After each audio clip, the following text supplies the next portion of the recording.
Good evening, everybody. Welcome back to the Blind Press YouTube channel. And surprise, we're going to do an extra stream today because Functional pointed out after the stream ended ended today that the second conservative leadership debate was happening tonight. And so I decided that I would cover it live. And unfortunately, the kidlets demanded my attention. So we will not be doing a live reaction. It just finished now, but I've got it queued up here, and we are going to watch it and react to it. And I've even got, where is it here? I've even got this bottle that I'm not going to drink all of. I swear to God. But I figured I would open it on stream. Oh, that smells actually very nice. I think Pincalo said that it was called Noble Experiment.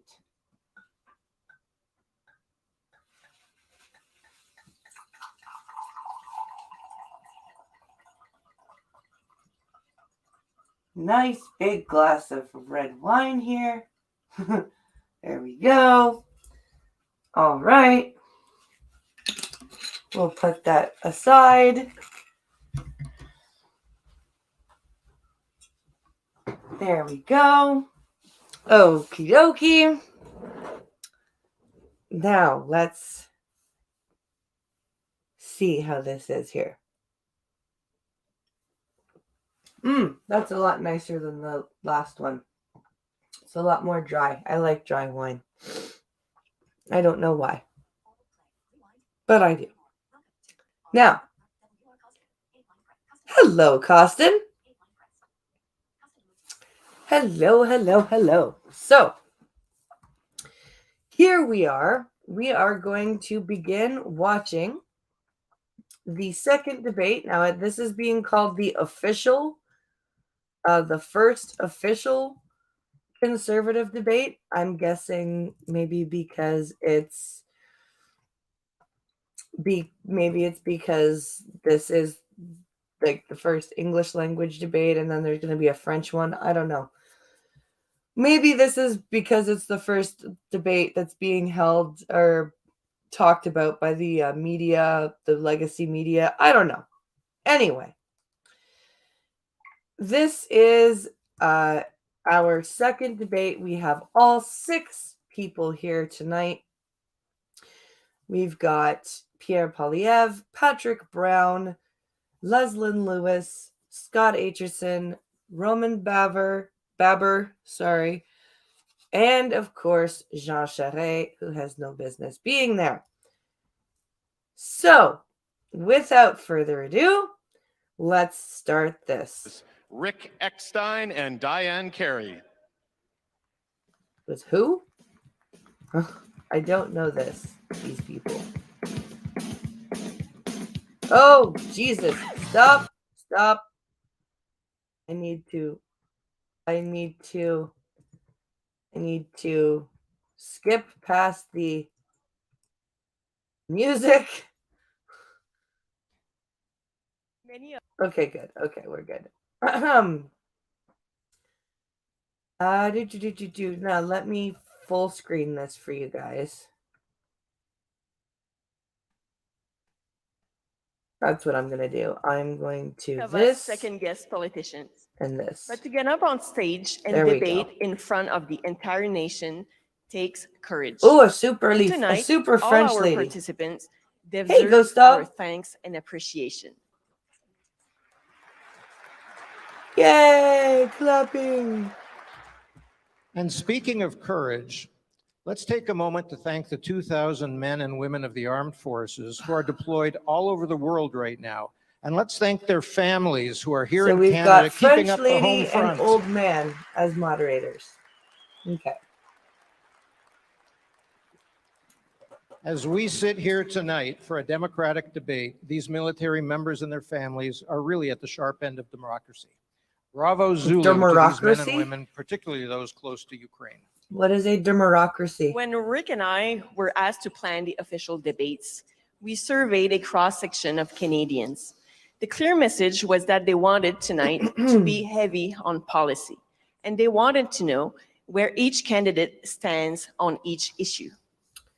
So, even though we don't get to vote on the leader of the party, thankfully, we are seeing people being, like common people, being allowed to put forth questions. So that's Our mission good. tonight is to educate, to engage, and energize all of you and encourage you to go to our website, www.conservative.ca, right now while you're watching, and join our party so that you can have a say in our future. Many of you have engaged with us already, and thank you to all of our members who submitted questions for So tonight. They these were two very helpful. are, I guess, like members of the party. Now, you can be a member of the party without like being a politician. And that's what they're encouraging that's what they're Before we encouraging us start, to do a here. little bit of housekeeping for those here in Edmonton with us. When the candidates come on stage, feel free to cheer wildly. But after that, we ask you to please be silent during the debate so that we can get through a very busy agenda. Please feel free to In cheer the debate wildly. rules, we were very clear that there were to be no signs or noisemakers. And this is the one rule we really plan to enforce. So if anybody disrupts the room, you will be removed. So please, no clapping, booing, cheering, or jeering. Let's have a great evening tonight. It is now time. Let's not have a to repeat introduce of our last moderator. week. For the last 7 years, he's been the chair of Global Public Affairs, but for 45 years, he was a fixture in the living rooms of Canada as one of this country's most distinguished journalists. Who did they get? He's to interviewed moderate? every prime minister since John Diefenbaker. Please Craig welcome Oliver? Mr. Tom Clark.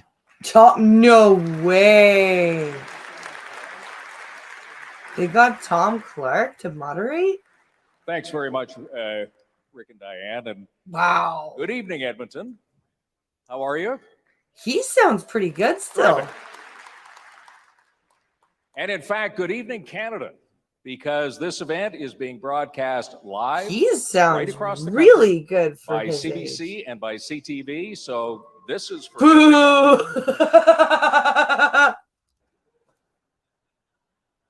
I want to thank all of You you had to mention start off those. with, and of course, the organizing committee for inviting me to participate in what is going to be a very important evening.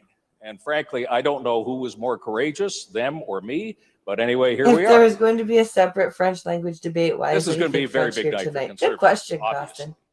For all of you in the room and conservatives across the country, because you will have the opportunity to listen, to assess, and ultimately to judge who among these 6 candidates is the best one to lead the party into the future. I would also say that this is a very big night for Canadians everywhere in Canada, regardless of political stripe or affiliation, because good, healthy, informed, and yes, passionate debate is the very lifeblood of a good, healthy democracy. Yes. Yes, it is. But people seem to not understand that anymore. And therefore, everybody has a real stake in what happens on this stage tonight. So a couple of quick notes before we begin. I want to back up what Rick and Diane said. As they say in the theater business, please remain seated for the entire performance. No clapping, no booing, nothing. You know the consequences of what will happen if you do. But honestly, tonight, let's just leave the stage to these 6 people. I think that's the right way to go. I'm going to be calling a pretty tight game tonight.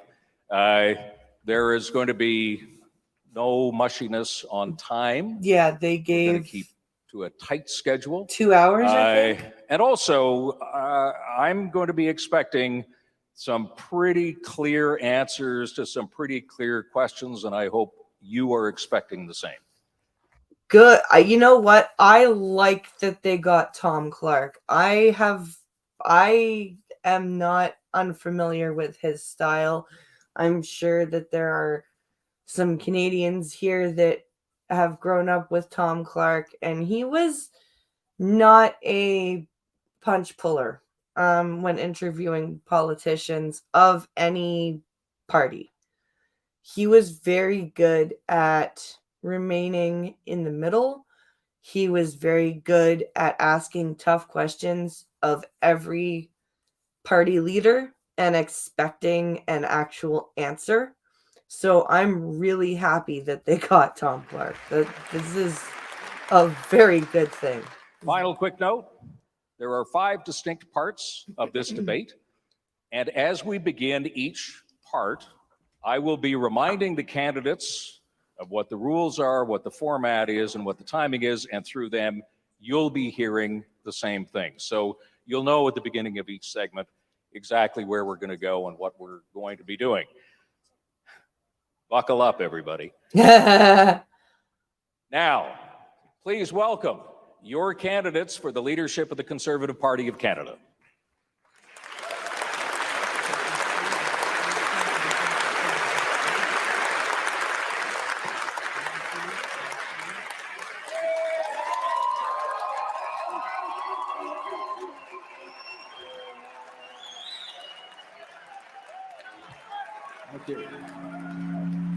Ooh. Hello, ears. There we go. Good evening, candidates. Everybody well? Jesus Christ. I do believe this is my problem. I do believe this is everybody's problem. Make it stop, please. Okay. So good evening. To remind you of what we are going to do right off the top, as you know, we gave you, in a sense, a little assignment before you came here. You've been working on this, no doubt, diligently for a couple of days now. But what we asked you to do was to somebody finish turn this his mic sentence. My vision for Canada is. You will have 45 seconds in which to tell us what your vision is. And but there's a twist, and you know it. You can't mention any other candidate on the stage, and you can't mention any other federal leader. If you do, there's going to be trouble, and here's what you're going to hear. Now, I will then, after you've done your segment, I will engage you. You have 30 seconds to engage with me, and then we'll move on. The draw has been done, and we are going to start this debate with Mr. Scott Aitchison. Mr. Aitchison, the floor is yours. Good. Finally, he gets a chance to My talk. vision for Canada is to renew the promise that the next generation will be better off than today's. High grocery bills, a housing crisis, inflation, all make life harder. Millions of Canadians are struggling to make ends meet, and a Liberal government does little more than make inflation worse. This divisive rhetoric leaves millions of Canadians feeling frustrated and even demonized by their own government. Yeah. The answer to today's challenge is not to fan the flames of those frustrations and make Canadians more angry. Those politics of division have left you behind. You deserve leaders who care more about your success than our own. I seek to lead the Conservative Party and our team to form a government that delivers more than just photo ops, but real solutions to the challenges we face. Was that a shot at Pierre? We'll build that future together. Thanks very much. Quick question to you. You were saying you want to take the politics of division out of the equation. How do you do that? Repeat the question, please. How do you take the politics of division? That was a pretty easy question, dude. It's the divisive rhetoric that we need to take out of our discourse. And all parties are guilty of it. I'll give you the most obvious example, and I'm going to use the name of another party leader now because I think I'm allowed to. But if you look at the way the Prime Minister used vaccine mandates and actually divided Canadians by demonizing one group over another. You know the rules. You just broke them. We're moving on. Okay. Roman Baber, your vision. Why is this a joking My name is thing Roman Baber. My vision for Canada is a return to being a credible democracy, that we don't censor people or speech, that we end 21st century segregation Jesus, and let people the make texts their are own medical bad. decisions, Holy that we fuck. restore Canadian kindness and respect diversity of opinion. My vision for Canada is that we unleash our economic opportunity This is like high school by tech. making us a natural bad. resources superpower. My vision for Canada No, is that this we let is Canadians work, elementary their school families, teachers are and that running the government tech bad. finally High leave school us students alone. could figure this shit Thank you. out. Quick question, and we're going to get into the debate, but Mr. Baby, you want Canada to become an energy superpower in the world. In 30 seconds, tell me, how do you do that? Yeah, so I think that our natural resources are a blessing, Oh and I'm my not going to let Jesus. oil and gas be canceled. This is And it's good bad. for our strategic interests, for our economic bottom line, and it's also good for our planet, because Canadians can derive and clean and safe energy better than any other nation in the world. We need to work with our provinces. We can restore the right balance, but that is the way out of the economic mess that apologize we're to in. anyone I'm else going to who's turn wearing Canada headphones. into a natural resources superpower. Somebody needs to spank the text in the back. Sorry, Patrick Brown. My vision of Canada is. My vision of Canada includes a Conservative Party that builds a broad, multi-faith, multicultural coalition that can win.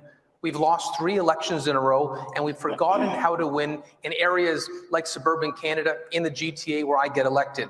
We'll never win with a divisive leader who repels voters and doubles down on discriminatory policies that trample over the religious freedoms of Canadians. The choice before the party is clear. Do we want an unelectable party leader who drives voters away, walks straight into liberal traps, giving unclear answers on divisive issues like abortion, and wedges Conservatives against each other? Are we ready to win? I'm Mayor Patrick Brown, and I'm ready to win. This guy is. I don't like Patrick Brown. I don't even know. Now, I just want to remind the audience, you're all crossing a red line here, so you want to be careful. Just let me pick up, Patrick, you're talking about, like Mr. Aitchison did, the politics of division. You skated pretty close to mentioning the name of somebody on here, which you know was against the rules, so that's fine. But how do you take suburban Canada and make it conservative blue with the background that you've been talking about and the failures of the past? You know, I look at suburban Canada, it's a mosaic of the country. And I truly believe, and I've shown, you can convince residents who have traditionally voted for other parties that their values are our values, conservative values. I've seen that in Brampton, I've seen that across the GTA. So it's really about building those relationships and telling our story that we're the party that will fight to make sure we don't spend beyond our means, balance budgets, and fight for every Canadian. And that's key. We need to send a message. We'll fight for every Canadian, no matter their walk of life. Thank you very much. Okay. Mr. So Polyev, that's a nothing answer. Your vision of Canada is one where you, the citizens, are masters and your government is servant. It is one where people have the freedom to take back control of their lives. That means freedom from inflation, so that hardworking single mothers can afford nutritious food for their kids. Freedom from inflation so that 32-year-olds don't have to live in their parents' basements, that they can actually afford their own homes. That would be nice. Freedom from inflation and carbon taxes that have made it unaffordable for working people to fill their trucks with gas. The freedom to speak without fear and censorship, and the freedom to make your own medical decisions. In other words, the freedom to be master of your own destiny and a captain of your own life. Thank you. Now, the thing, see, I really think, listen to that. Folks, here's the deal, supporters of any candidate. The time that you cheer is going to be taken away from your candidate, just so you know that. Really? Come on, Tom. That's the way the deal works here. Mr. Polyev, you talked about inflation and freedom from inflation. How many years is it going to take you to bring inflation down to what, 1% or 0%? Well, it's hard to say how high it will be when I take office, but there's no question that we have to hold those accountable who have caused it. You know, money printing, government deficits. It does take time cost to more applaud dollars chasing here, fewer goods, driving higher prices, and the Bank of Canada governor has allowed himself to become the ATM machine of this government. And so I would replace him with a new governor who would reinstate our low inflation mandate, protect the purchasing power of our dollar, and honor the working people who earn those dollars. Okay, but the problem with you, Mr. Polyev, is that you are a very good person. Like, you need to be the finance minister of the new government. Maybe the deputy prime minister. But the problem with you is that you focus too much on one thing, and that's money. Money is a very important part of running a country, but it's not the only part of running a country. Okay, I have a feeling we'll be getting back to that point you made in a minute. Dr. Leslyn Lewis, your vision. My vision for Canada is to once again make Canada a beacon of hope and opportunity for all. A nation where we respect our charter and where our government never has the opportunity to freeze our bank accounts without a court order. National unity is at an all-time low. Many people have been traumatized by COVID lockdowns and government mandates. I'm running to be a bridge builder, to unite the party and to unite the country. Business owners will have the confidence to take chances again. We will develop our natural resources while protecting the environment without a carbon tax. We will respect freedoms and uphold our Charter of Rights. I'm running to make Canada one of the freest and most Dr. prosperous Lewis, you're out of time. Let me quick. My problem with her is that she doesn't have any original thing to say. Like, she's taking points from everybody else's platform. And like literally lifting, like she's not even using her own words, I've noticed. Quickly pick up on one thing that you said. You said that we have never been I I think she has the possibility, like the potential. What are you basing that on? I want her to. If we look at the last 2 years, we have seen families torn apart by COVID. We see parents not talking to children. We've seen a government that has pit Canadians against each other. There are millions of people who cannot travel in their own country, people who are unemployed. The government has used COVID to divide Canadians, and it's time for us to heal. Good answer. Folks, I've really got to, I don't want to stop the debate, but we will, if necessary. You've been asked a number of times now, please don't do that. So I'm asking you once again, please don't do that, or your candidate will get penalized. Finally, Jean Charest, your vision of Canada is? Well, thank you very much. And first, let me say how delighted I am to be here in Edmonton, Alberta, and to join with my fellow candidates on the stage. Kiss ass. You're asking the fundamental question of this leadership campaign, and the reason I'm running is because I see a country that is deeply divided. And I am running because I believe that national unity is the #1 challenge of any prime minister in this country. I'm a wolf. That nothing big, nothing of substance gets done unless we're able to bridge the country between the East and the West. And that's what I've done all my life. It's what I fought for. And that's what the Conservative Party needs to be about in the next election campaign, to offer that national vision. Again, you fought for it. Like, you're making this sound like the referendum you won was like a 95% Remain vote. You won 51-49. Like, you eked it out, dude. Let me just pick up on one thing that you said. You're talking about East and West.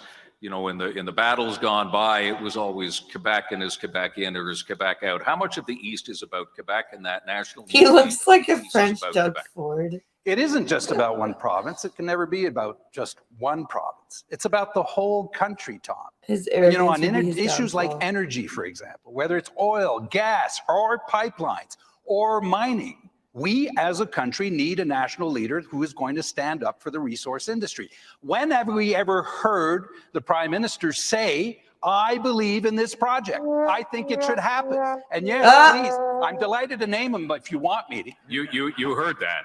I did. You broke the rules. Well, and I did it You've got 30 years, Jean. Yep.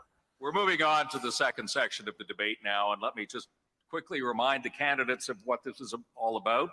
We are asking you a series of rapid-fire questions on a number of policy issues, and we're looking for a yes or no. The question will be very clear. There will be no doubt about the yes or no answer, but there's also 15 seconds right away for you to expand a little bit or qualify your yes or no if you wish. You don't have to, but you can if you want to. Once everybody is answered, I will choose two of the candidates who perhaps have opposing views and query it a little bit more and let you talk a little bit. And we will be moving on. The draw has been done for this as well. And I'm just looking for how much time you've got here. But it's very 15 seconds, then 30 seconds when we come back, when I pull the two people in. Okay. Rapid fire question. Here we go. And we're starting with Dr. Lewis, and then we'll work down the line from there. Dr. Lewis, the war in Ukraine, as we all know, has been an unspeakable tragedy, and it continues as we speak tonight. It's also been carnage and destruction are unimaginable. Oh, did I say that? Do you support creating a no-fly zone over Ukraine? The attack on Ukraine should be Yes or taken no? seriously. We have to ensure Yes or no? that we do not exacerbate the tensions that Yes are or no? already there. Is that a no? Oh, that's right. No. No. Thank you very much. Moving on. Mr. Beber. No. You know, my mother's family is from Ukraine. I'm heartbroken. We're witnessing a catastrophic loss of life and infrastructure. There needs to be a greater effort to end the conflict. Escalation will not get us out of it. The only way to end it is to bring the sides to a ceasefire. Good luck with that. We could only do that if our NATO allies agreed. Canada can't do that alone. Yes or no, you moron? What we need to do in Ukraine is three things. Lethal weapons for Ukraine. That's what they need, and that's what Canada should do more of. Conservative people. Fuck, man. Follow instructions. You bitch about the Liberals not following simple questions in the House of Commons. Jesus Christ. Yes or no? And bringing Ukrainians who want to come to Canada here in this country so that they're secure. I'm not sure whether that was a yes or a no. It's a no. If our allies are not there, Tom, we can't do it. Mr. Aitchison. No, and I'll build on what Mr. Charest said. Part of the problem, of course, is that we've never met the 2% of our GDP in terms of military funding to meet our commitments to NATO. Canada's not a reliable partner in the world, and we need to do a lot better than we are. Mr. Brown. Yes, I believe Canada should push and actively advocate and be part of it to show that NATO is serious about these encroachments. We need to stand steadfast with our allies in Ukraine. Mr. Poilievre. No, but I believe we should provide more lethal weapons to our Ukrainian allies and offer refuge to Ukraine. We also need to unleash Canadian energy production so that we can help break European dependence on Putin. So Patrick is the only yes. Very much. I'm just going to go with Patrick. Patrick Brown is the only yes. Interesting. I honestly did not expect that. I expected Poilievre to be a yes. And Patrick, and yeah, that's interesting. Patrick Brown and Mr. Poilievre on this because you have opposing views. Mr. Brown, you said that we should encourage and participate in a no-fly zone over Ukraine. You, Mr. Poilievre, say no. So, Mr. Brown, let me ask you about the concerns that people have about escalating a war by doing such a thing as a no-fly zone, which would require offensive fire against, for example, radar stations and installations. I certainly don't believe we should abandon our allies, and the pleas from Ukraine need more than promises and best wishes. We are seeing an encroachment in Europe that has not been seen in the modern era, and we need to make sure they know that Canada stands with them more than our wishes and photo ops with the Prime Minister showing up in Ukraine. We need to give them all the support they've asked for, which includes, and that's the request from Ukraine. And Mr. Poilievre, if I could just play off of that, you say no, and yet it's the very thing that the Ukrainian government has asked for over and over again, the no-fly zone. Right. The reason is that if we bring in a no-fly zone, it could very quickly escalate to Canada being in a war with Russia. And I'm not standing on the stage today promising to declare that war. I'm making the responsible position that will provide the material support necessary that we can as Canadians, both to the population and to those fighting against the Russians, but also do what we can strategically to provide Europe with an alternative source of energy so that the Europeans no longer have to fund Russia's war with machine by buying all of its oil and gas. Thank you very much, both of you. Okay, that I'm trying, like, because I'm trying very hard not to like be biased for Polyev, because I do like him, but there are some things that bothered me. I forgot to mention one of them today during Coffee Stream. In the last debate, he said he wanted to end all vaccine mandates forever.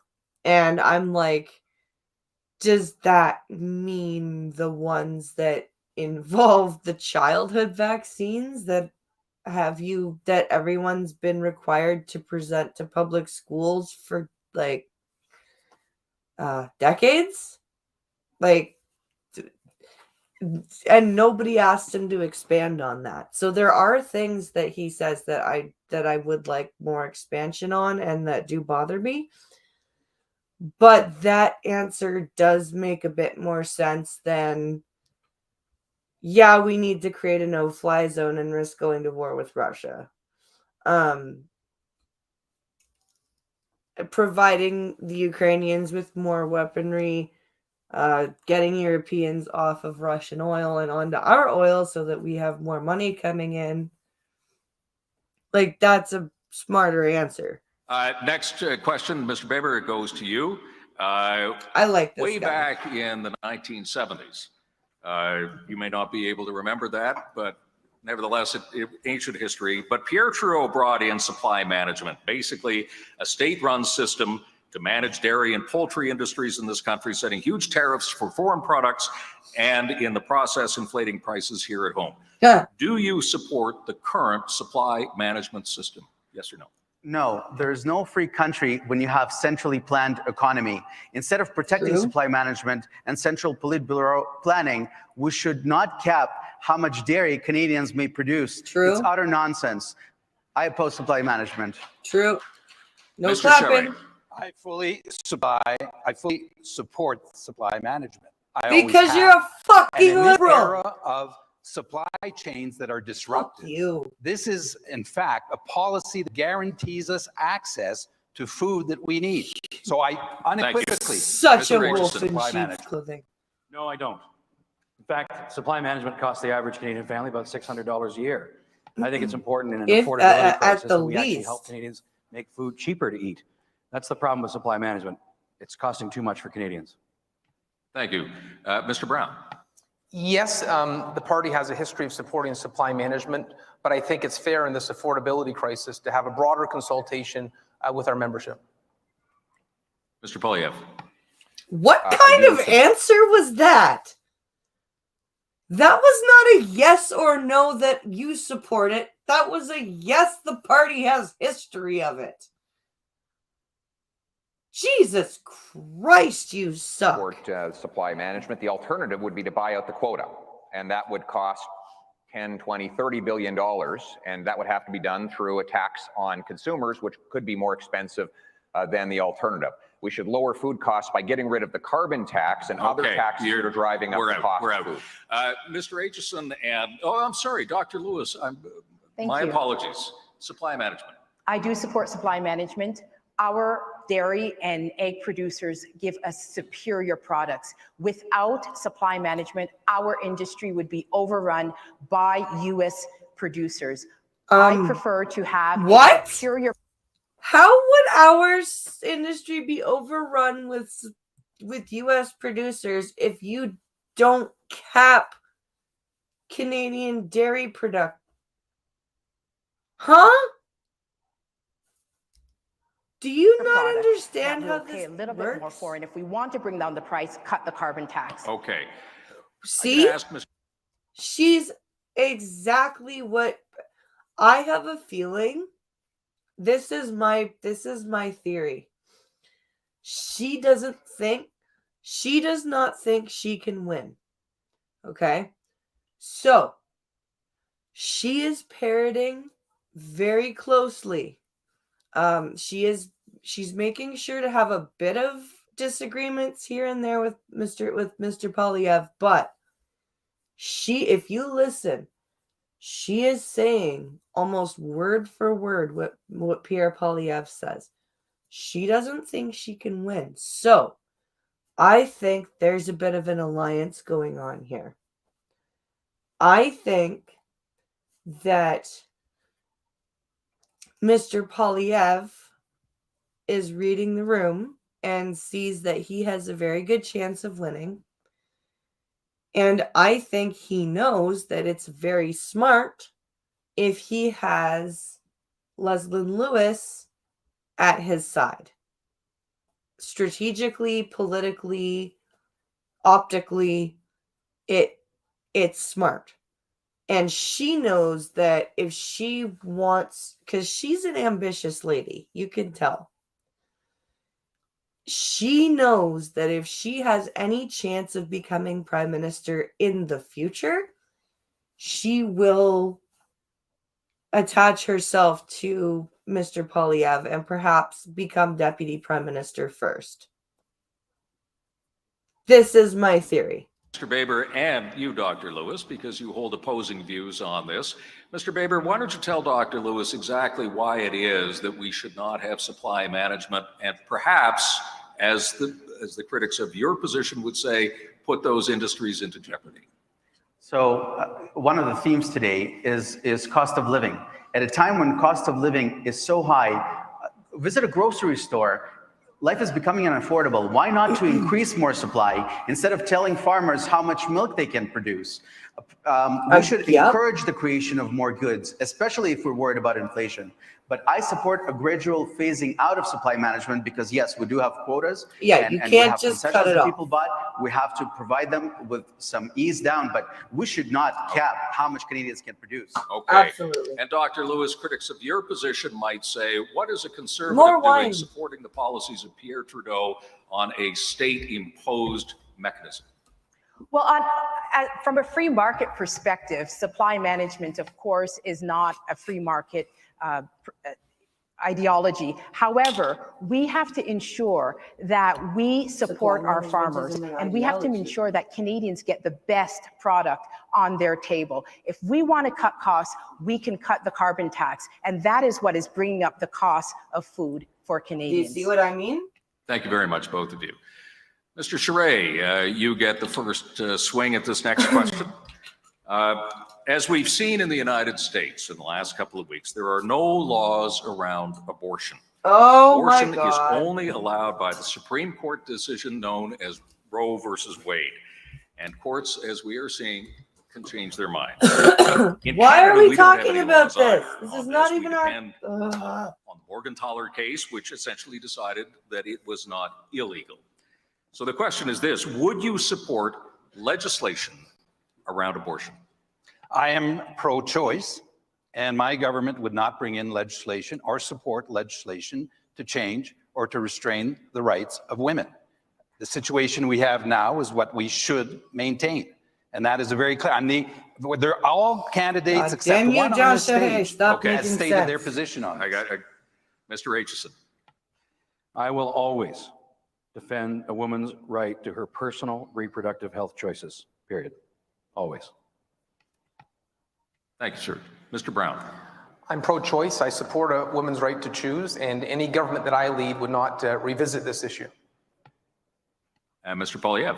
A Polyev government would not introduce or pass legislation restricting abortion. See, look, and all this, for weeks, the legacy media has been the Conservative Party is silent on the matter of abortion. The Conservative Party is silent on the matter of abortion. Look, see, they're being very clear and concise now. Dr. Lewis? I am pro-life, and women in Canada can have an abortion up until 9 months. And so there is no restriction. What the fuck are you talking about, lady?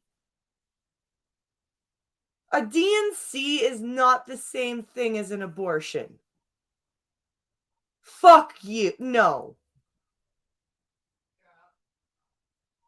No, a DNC is not the same as an abortion. I'm sorry. That's very disingenuous. That's very dishonest. No. Sorry. You've lost points there, Dr. Lewis. What we need to do is have conversations about what we believe in. Thanks. What we We're out agree of on. time, Mr. Baber. And that's also a non-answer. That's also a non-answer. You didn't say whether you would introduce or pass legislation or whether you would not. That you just said something that was wrong and didn't answer the question. You've lost several points. I don't believe that government has a role in how people start and grow their families. If as conservatives who want to stay out of people's lives, then we should stay out of the most intimate areas of their lives. You spoiled your ballot last time, respect Costin. parliamentary Yeah, democracy, that we gag our MPs, that we don't allow people to Mitchell, contest nomination. hello. I'm wondering how all my friends feel about others. What the fuck who did she just say? Yeah. Okay. Let's just further explore this a little bit. Mr. Charest, I want to start with you, and Mr. Aitchison, I want to bring you into the conversation as well. You say, everybody interpreted the question of a law around abortion as restricting it. What if it was a law enshrining it? Oh, did he just call her out? Let me go back. Let me go back. I was trying to read chat here and I missed what he asked. You say as restricting it. What interpreted the question of a law around abortion as, everybody interpreted the question conversation as well. You say, everybody interpreted the question of a law around abortion as restricting it. What if it was a law enshrining it? Well, it's not what's anticipated. I mean, it's clearly not the case. But on this issue, can we be clear on one thing? Every candidate in this race needs to tell the women of Canada where they stand, whether they're pro or against. The women of Canada, deserve to know where they stand. And Mr. Poilievre's answer, quite frankly, does not fit that test. So a DNC, Costin, is I can talk. It's a procedure where you remove, it's a more specialized procedure that if your baby, at a more advanced stage of pregnancy, say like 16 to 20 to 23 weeks, like between the 4 and 6 month gestation period, because the baby is like a baby at that point. It is a fully formed baby. And if there's a situation where it dies inside you, or there have been times where women find out that the baby has not implanted in their uterus, but in their fallopian tube, and it's like 4 to 6 months along, and they're in excruciating pain. And the doctor's like, oh, your baby's inside your tubes, not your uterus. We have to get it out of you or you will die. So I can't remember what DNC stands for, but it is definitely different than an abortion. The baby is a baby. Not it is fetus at that point. It is not zygote or embryo. Like, it is fully formed fetus with brain, heart, lungs, hands, feet, face. Like, so it's very different morally and biologically from a zygote or an embryo. Okay. We will be taking 10 seconds away from Mr. Poilievre, but Mr. Aitchison, get in. I think that it's nonsense. Yeah, Mr. Aitchison, please go ahead. I think it's important for us to always be respectful of each other. There are really strong views. Don't throw a temper tantrum, Pierre. Come on. And this is one of the problems that I see in our party today. We've become factions, and we don't listen to each other and respect each other as we debate ideas and differing opinions, then Canadians will never trust us. And so this to me is about respect. And really, I don't see a lot of that, unfortunately, on this issue. Right. Thank you very much. Next question, Mr. Aitchison, we're going to start with you. Well done, Mitchell. Last year, Canada took in more immigrants than at any other time in our history, doubling the usual number of about 250,000. Wait, any other time in our history, even including the Second World War? Holy shit. Planning to increase that number even. Wow. So looking at the latest numbers of around just over 400,000, is 400,000 or a little bit more the right number to be bringing in every year into Canada? No. Well, this much I know, we need more Canadians. We need more workers. We need more skilled workers in our economy. It's one of the reasons we have a housing shortage in this country. We need 200,000 skilled tradespeople in this country today. So we need more workers, whether 400,000 is the precise number. One of the reasons we have a housing shortage in this country is we're allowing fucking foreign people, foreign investment in our properties, and nobody's living in those properties. It's just foreigners buying up houses. It should be targeted, though. Mr. Brown. No, it's not enough. We're not meeting our skilled labor shortage, not even close. And the backlog. Then incentivize the citizenry. Oh my God. Stop importing your workers and fucking incentivize your citizenry. Wow, you are idiots. Holy shit. Right now, under Justin Trudeau, under the current Prime Minister, is the largest it's been in Canadian history. He's not properly resourcing our immigration department. It's been an abysmal failure. Mr. Poilievre.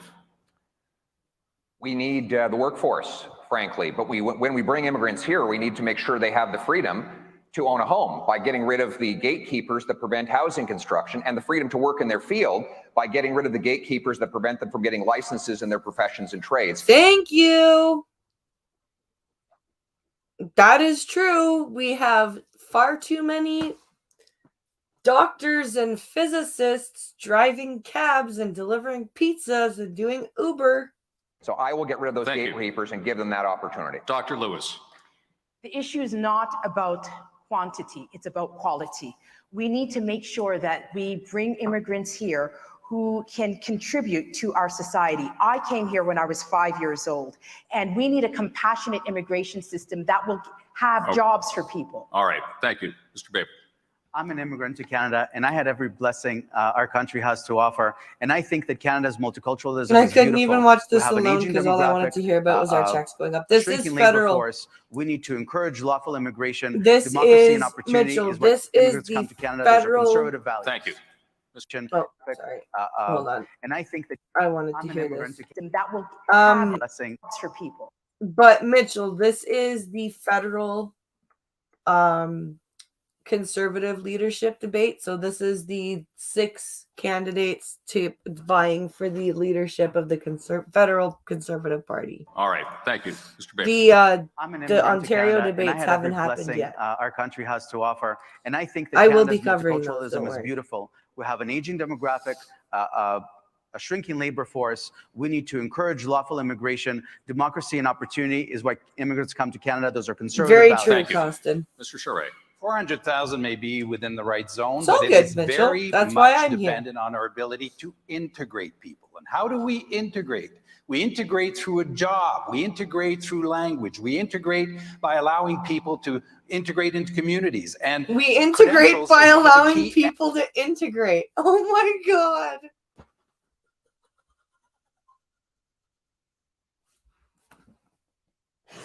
We integrate by allowing people to integrate. elements to integrate Canadians. Let's pick Oh that up. my Mr. God. Brown, We allow people. We integrate people by allowing them to integrate into communities so that they can integrate all of these elements. Integrate. Integrate. That's a good word, right? Fuck. Just explore a little bit more of your thinking. 400,000, 405,000, it's a record number for this country, but should it be 500,000, 600,000? Fuck We know that me. we've got a labor shortage. What's the right number? You know, I was speaking to a friend of mine, Joseph Mancinelli, who's the head of LEUNA Canada, and he told me today, just today, they're short 30,000. All our reports workers, come from and these other are in the countries. skilled trades, All our great jobs, imports come good from paying other jobs. countries. Yeah. And you could change the education system. But He that just takes did a Biden. 10 He years really in terms did. of creating a new stream of workers in the skilled trades. We need that immigration. We need that talent right now. There are jobs that they can't build, houses we can't build, bridges we can't build because of the lack of labor. We need to unleash the Canadian economic potential through immigration. Thank you very much. We're going to move on to the next question. Oh now. my God. This is gorgeous. Mr. Brown, this goes to you, actually. In 2014, at a NATO summit in Wales, the Canadian government, led then by then Prime Minister Stephen Harper, promised to spend 2% of our GDP on national defense. Since then, as you know, we haven't even And then come he close. lost the 2015 election. With the war on Europe's doorstep right now, and with our vast northern regions now vulnerable, would you meet the pledge of 2%? That is our NATO commitment. Yes, absolutely. Frankly, we're not taken seriously on Jean what stage is we a can't fucking even meet dinosaur. He the really obligations is. that we've committed to. And it's not just about a peacekeeping role abroad. It's about our own sovereignty, the Arctic. And so 100%. Wait, what was the question? 20% of our GDP on national defense. Since then, as you know, we haven't even come close. With the war on Europe's doorstep right now, and with our vast northern regions now vulnerable, would you meet the pledge of 2%? That is our NATO commitment. Wasn't it Yes, more than 2%? Absolutely. Frankly, we're not taken seriously on a world stage when we can't even meet the obligations that we've committed to. And it's not just about a peacekeeping role abroad. It's about our own sovereignty, the Arctic. And so 100%. Mr. Polyev. We need to work towards hitting that goal. And we need also to make sure the money we spent gets results. Right now, too much of the procurement of equipment is tied up in politics and political favoritism. That's why billions of dollars have wasted and products are not delivered to the front line for our soldiers, sailors, and airmen. So not only will we increase it, we will spend it well. Unfortunately, we have not invested enough in our military. Yes, I would commit to meeting that 2%. Right now, we are underfunded, and that is one of the reasons why we have not been able to supply the needs that Ukraine could use to assist them. See, this is her problem, is she says her point, and then she feels like she needs to say more, and she starts to stumble. Less is more. Yes, we need to increase our defense spending by 50% in order to meet our NATO commitment. If we're going to ask men and women in uniform to risk their lives, then they must have the best equipment and the best training. But I believe that our defense policy should be limited to safeguarding our country and meeting our treaty commitments. Thanks very much. Mr. Charest. Well, the answer is yes. This is an issue of sovereignty for Canada. And I put out a defense policy that's very detailed. One thing that I think we need to do urgently is assume our sovereignty in the Arctic. And I would open 2 bases in the Arctic, one with a deep sea water port to defend our sovereignty against Russia in particular. Mr. Aitchison. Yes. The sad reality. Holy shit. Did Jean Charest just say something that made sense? Am I like, hold on. Yeah, I'm awake. Wow. Jean Charest just said something that made sense. Our military procurement system has become a joke in the world, and we waste money, and we don't have the right equipment for our men and women in service. And our partners, our allies, are making new alliances without us because we're not a reliable partner. Yep. Mr. Polyev, I just want to dig a little bit deeper. What do you mean, no, he didn't? You don't think we should have bases in the Arctic?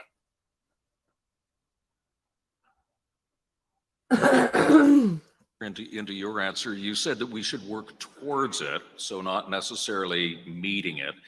But as you know, this is one of the main irritants in Canada-U.S. relations, regardless of the administration. When you say work towards it, have you got a time frame in mind as to when we get to 2%? Look, it will take a progressive move because it's roughly an extra $14 or $15 billion a year. If you up the budget in 1 year, well, then you're going to have a bunch of bureaucrats at the Defense Department trying to shovel the cash out the door without getting proper results. In fact, they can't spend the budgets they have right now and get results. So I will increase it as fast as we possibly can within the confines of our costed budget, and towards putting those dollars into getting results for our soldiers, sailors, and airmen.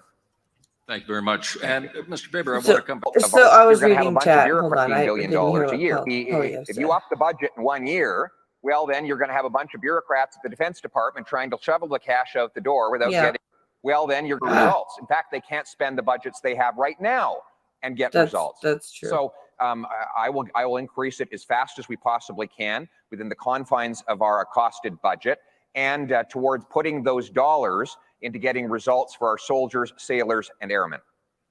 That makes okay. So he's right. They don't. Thank you very much. And Mr. Bieber, I want to come back to you on this because you have a slightly different view as to what we should be doing.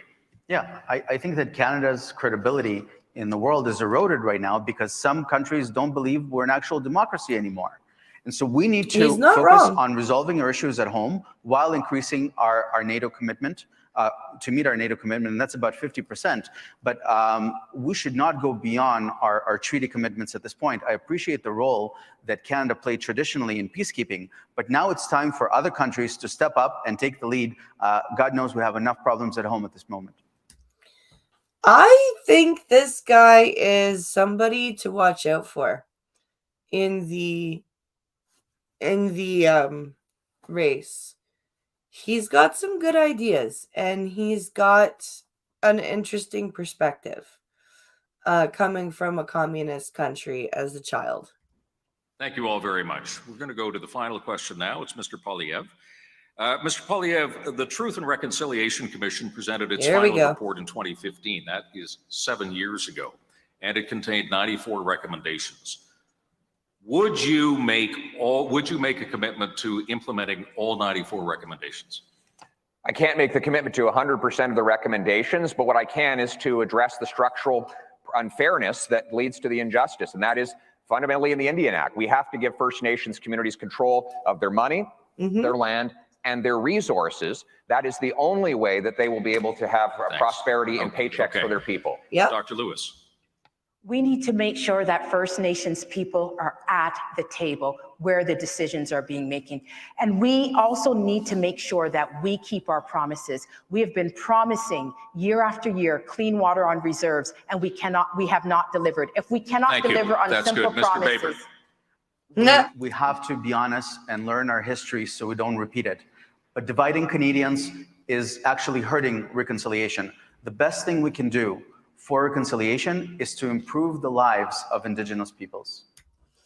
I feel like I'm going to let them talk. Thank you. And then I'll Mr. Charest, just in case people forgot the question, is would you commit to the 94 recommendations? I love how he's just like, nobody's answering the question. Well, the 94 recommendations, you can't commit to all of them. But Tom, Indigenous Canadians deserve respect, and a lot better than virtue signaling and false promises. They should be part of our resource economy. They should own equity. And I would put together a crown corporation that would allow them to own equity. Okay. Wait, did he just propose that Indigenous people get stock in Canada via a crown corporation? Is that what I just heard? That's okay.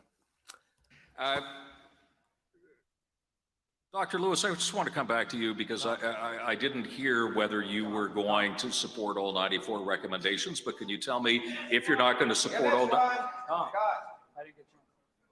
Oh, I didn't know you were here. Ouch. Poor Scott Aitchison. I'm terribly sorry. I'm terribly sorry. Poor Scott Aitchison. Man. Don't, he's going to take time away from me. Stop. No, yeah. Mr. Aitchison, my apologies, please. My answer is yes, I would. But I would also make sure we eliminate all boil water advisors. I would expedite the installation of broadband internet. And my approach to reconciliation is a journey, but it will be about fewer conferences in Ottawa and more action on the ground. Thank you very much. Short, simple, and Mr. sweet. Brown. I like that. Yes, having a strong collaborative relationship with Indigenous communities will be essential if we are committed to building pipelines in this country. We need to have that strong collaboration. We need to get pipelines built. We need to create prosperity in Indigenous communities and across the country. Okay, and I just want to bring you and Dr. Lewis in because there was just one thing I didn't quite understand. Would you, Dr. Lewis, implement all 94 recommendations?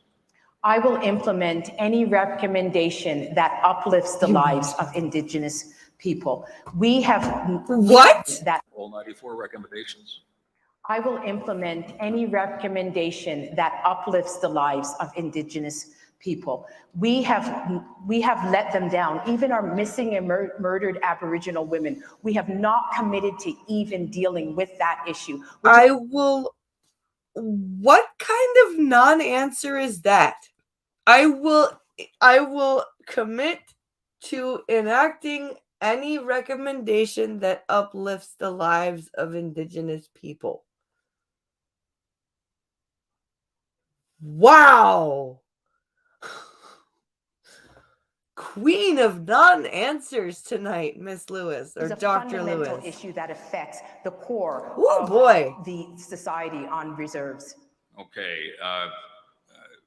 Mr. Brown, if we don't implement all 94, what ones would we not implement of the 94? Choose one that you would not implement. Well, my answer was that I would support the recommendation. So I said yes, and I believe it's integral for us to have that strong collaboration if we're going to have the joint prosperity through the construction of a national energy corridor and pipelines. I just don't see how you can build partnerships with Indigenous communities to get pipelines built if you ignore the recommendations that are so important to Indigenous communities across the country. And to answer your question, Costin, one would think that they had equity already in the country through their land and mineral rights, but nobody said Jean Charest was a smart man. Thank you all very much on that. That ends this section of the spontaneous yes or no answers. We are now moving towards what we call the lightning round. Now, let me explain. You've been informed of this. I'm going to need more wine for this. Believe it or not, there are Canadians who don't know you guys and Dr. Lewis yet. So this is a chance just to get to know a little bit about who you are and character and likes. All I see is she's a lawyer. Yeah, I'm going to ask everybody the same question. We're just going to go down the line. Everybody gets a chance. It's a very fast answer. You'll see that these things are, you got 15 seconds to answer this, and we're going to be starting with Mr. Charest. And Mr. Charest, the very first question I have for you is, what book are you reading now? What What book are you reading now? What? Even Jean Charest is like, huh? I was reading the most recent book that I've been reading has been about Russia, and I forget the title right now, but it's been about Russia. He's just like, what? And everyone else on the stage is like, shit, what book am I reading right now? I don't need to see to know that that's what's on every face right now is, fuck, what book am I reading right now? Mr. Aitchison. I'm actually reading a book that Dennis Mills, former member of Parliament for Toronto Danforth, gave me on water. Do you remember the title? Called Water. Oh, it's called Water. Yeah. Okay. So, you would like to know what it's about? Okay. What the fuck does that have to do with it? I get it. It's about the future of water and the importance of water. What the fuck does that have to do with running a party? I don't know. Ghost dog. What are you reading these days? Well, I'd say on a leadership campaign, let's be honest, there's no time to be laying around reading books. But historically, I've loved, legal novels. Good answer. Books. Growing up, I loved Horatio Alger, the rags to riches story. I don't like him, but good answer. Our Canadian dream. Mr. Polyev, what are you having time to read these days? Well, Jordan Peterson's 12 Rules. Great book. Of course you have. And a lot of good lessons.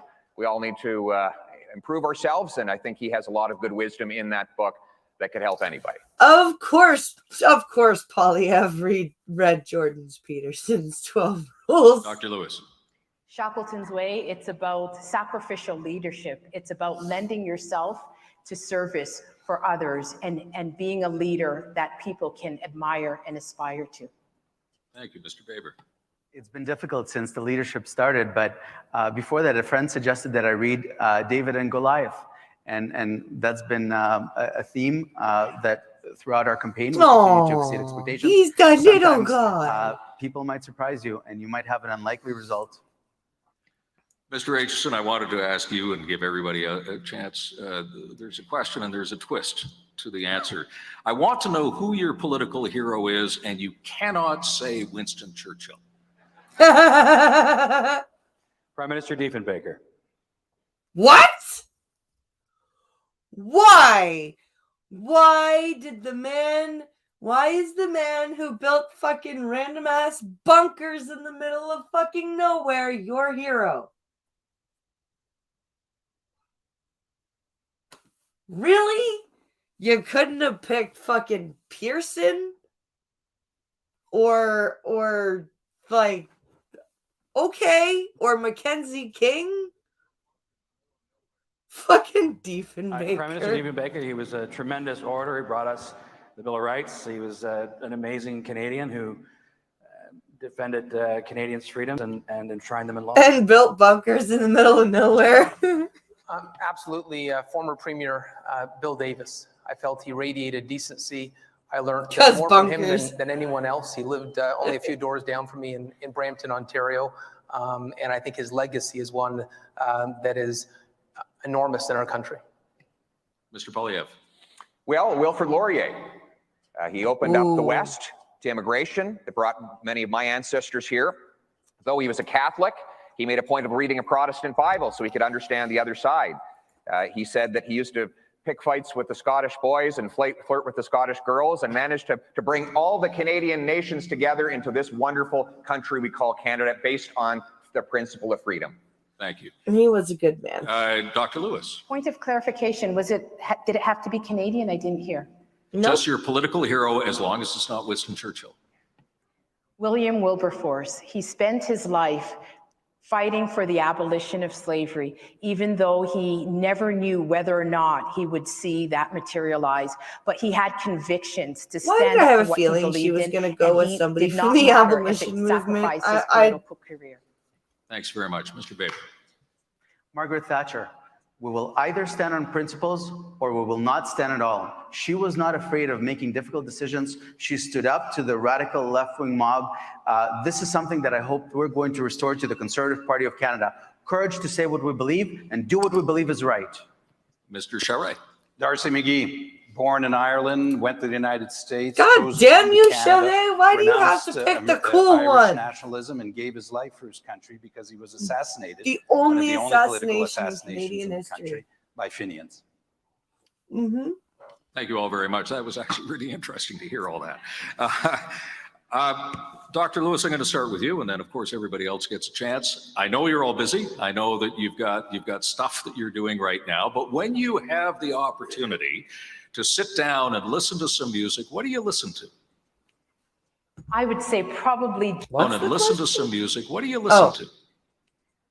I would say probably jazz is my go-to. Who's your favorite jazz artist? Coltrane. Of course. Cool. Okay. It doesn't matter. Amy Winehouse. When I hear Amy Of Winehouse, course, I can Amy see into her Winehouse. soul.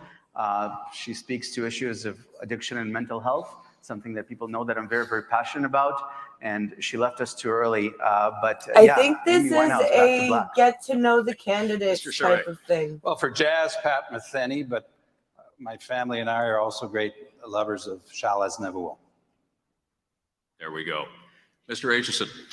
Well, I play the piano, so I love to listen to Oscar Peterson. Of But, course, you since would my be a system, fucking I've been driving Oscar around with the Peterson Untitled guy. Chapter You for are 15 so years. boring. I'm learning a bit more about that. You are so fucking I think I have boring. to say Alessia Cara because I'm from Brampton, and Alessia Cara is our most famous musician right now. And but I should also say MIA. We're trying to get them for our candidate party. A great story of overcoming adversity.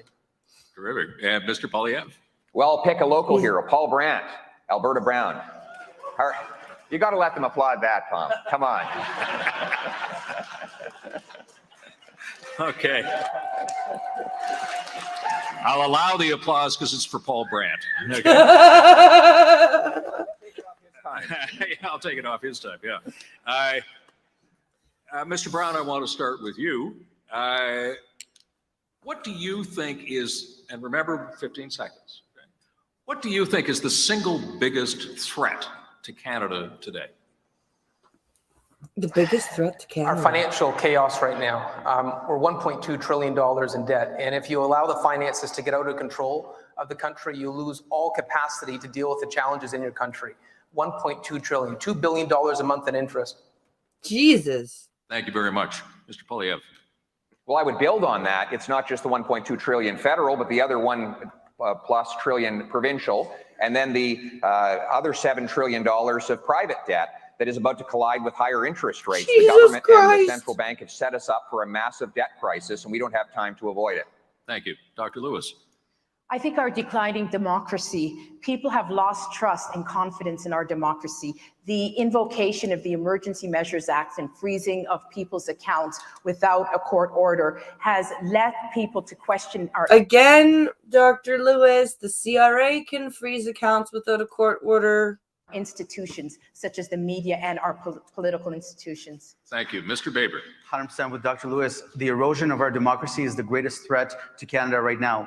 Government is passing law to censor speech. Millions of Canadians are treated like second-class citizens. State-funded media bailouts and state-funded media, an unlawful declaration of the Emergency Act. Okay. I'm going to defend Canada's democracy. Right. Hey, Pink Hollow, come in here. I got to take a bathroom break. Well, it is national unity. The greatest mistake we all could make as Oh, Canadians here we is to go. take National this country unity. for granted. And of all the things you've named on this stage, colleagues, none of them can be addressed unless there is a national conservative government that includes Alberta at the table. That's what is the most important threat. Our national unity. Of course. You're going to run on the frickin'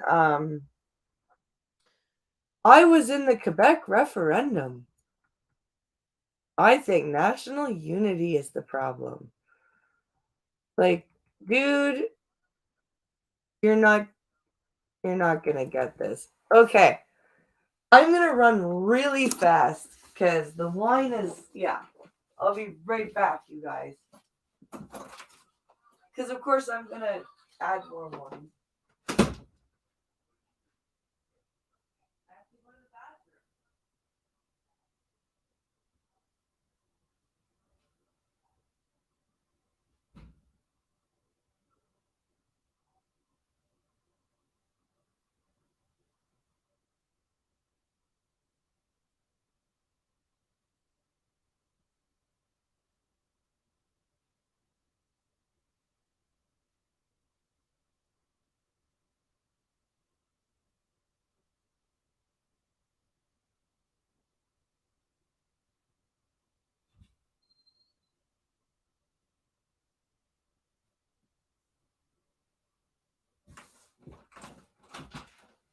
Okay, I'm back.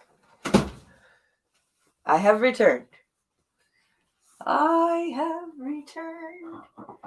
no, I'm being all Amber Heardy and drinking a lot of wine. Oh no. Oh no.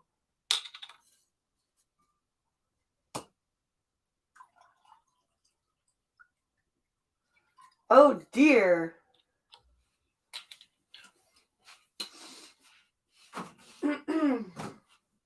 Whatever shall I do?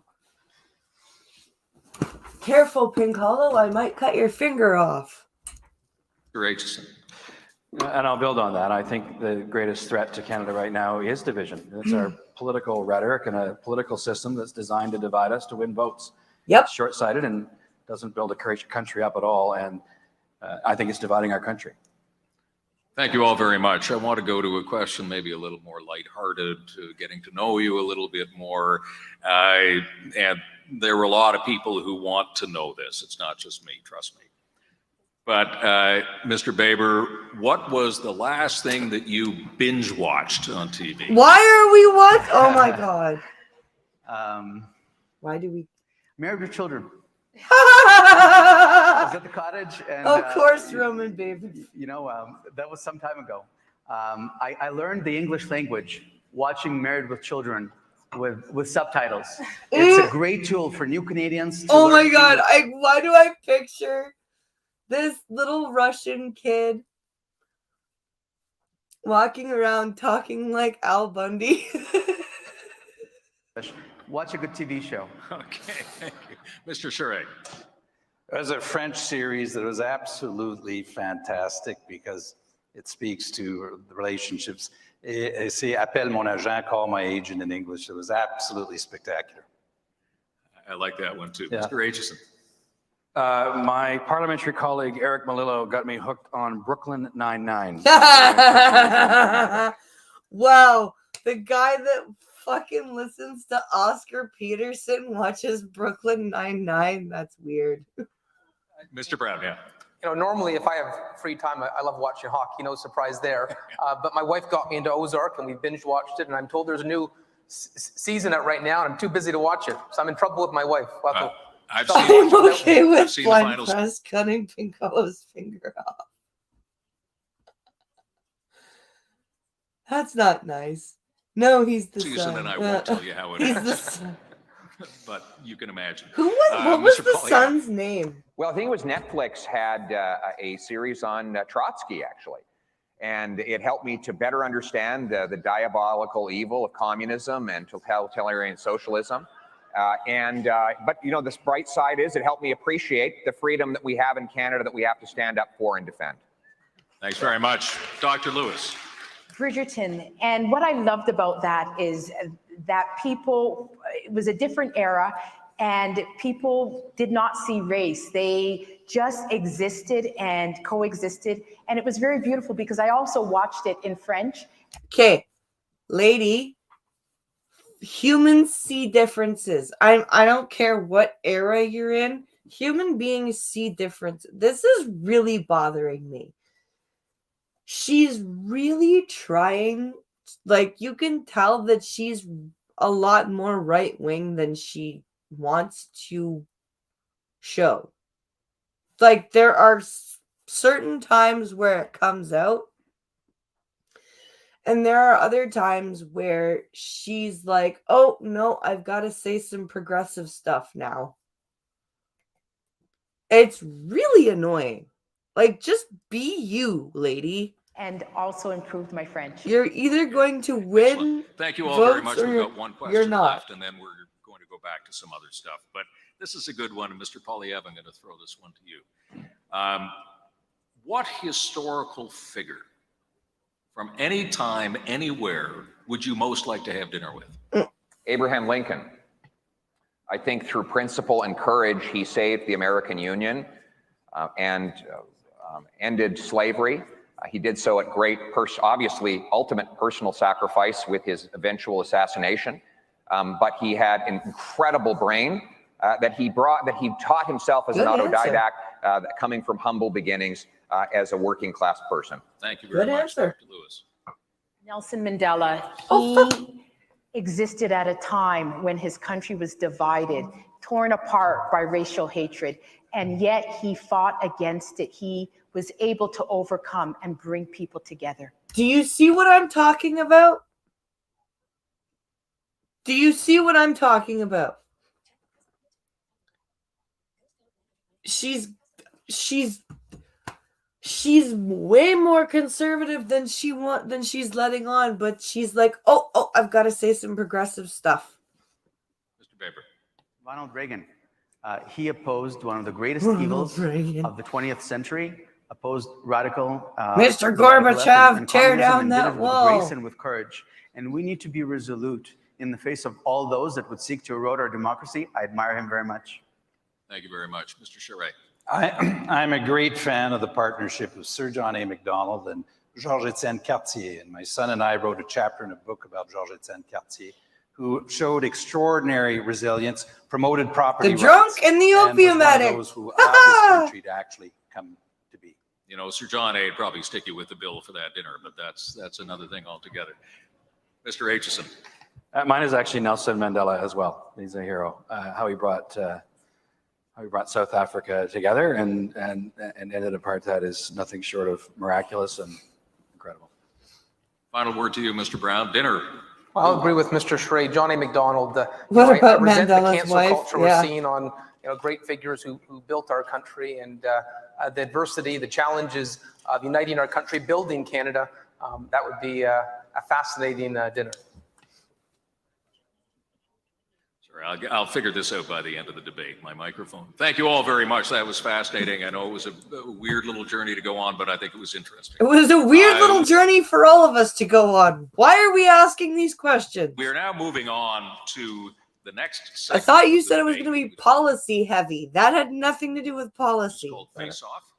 And before we start that, I'd like to bring Em up, who is going to give you all a prop. I'll explain to everybody what this is all about. A prop. So as we are handing... This feels so high school to me. This whole structure feels very high school debate team. It's weird. I don't understand. This, in a way, is the segment that you've all been waiting for, when the candidates can choose who they want to debate on any particular issue. And here's the way it's going to work. I'll introduce the topic of the debate to a candidate. Not the questions, just the topic. And then you decide, you tell the audience who you want to debate this with. Once you've chosen your opponent, I will then tell you what the question is. There will be 3 rounds of the person you have chosen to debate. The first round, each person gets a minute each. The second round, you get 45 seconds each. The third round, you get 30 seconds each. Now, this is where it gets interesting and why you have the prop in your hand. After we've done the 3 rounds between the 2 people, anybody else can enter this by simply raising your paddle. And you will have a guaranteed 30 seconds to put your 30 seconds in with. My brain hurts. Here's the trick. Does anyone understand what was just said? Is it because I'm on my 3rd glass of wine that I don't understand what he just said? Or is anyone else like, what?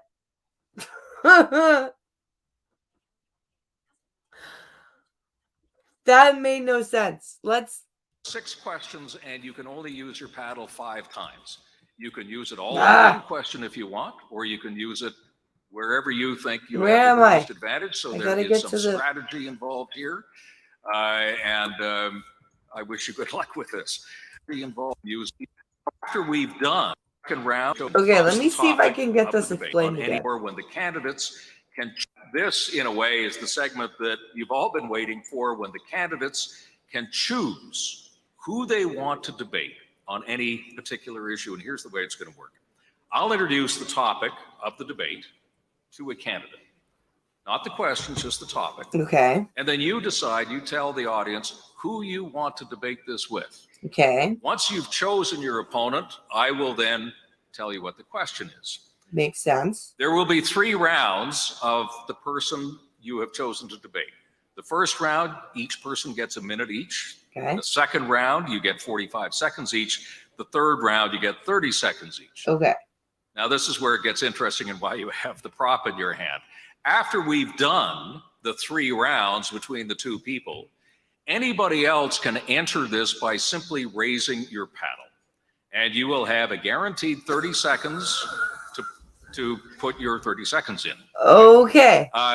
Here's the trick.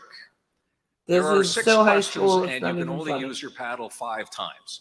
You can use it all on one question if you want, or you can use it wherever you think you have the greatest advantage. So there is some strategy involved here.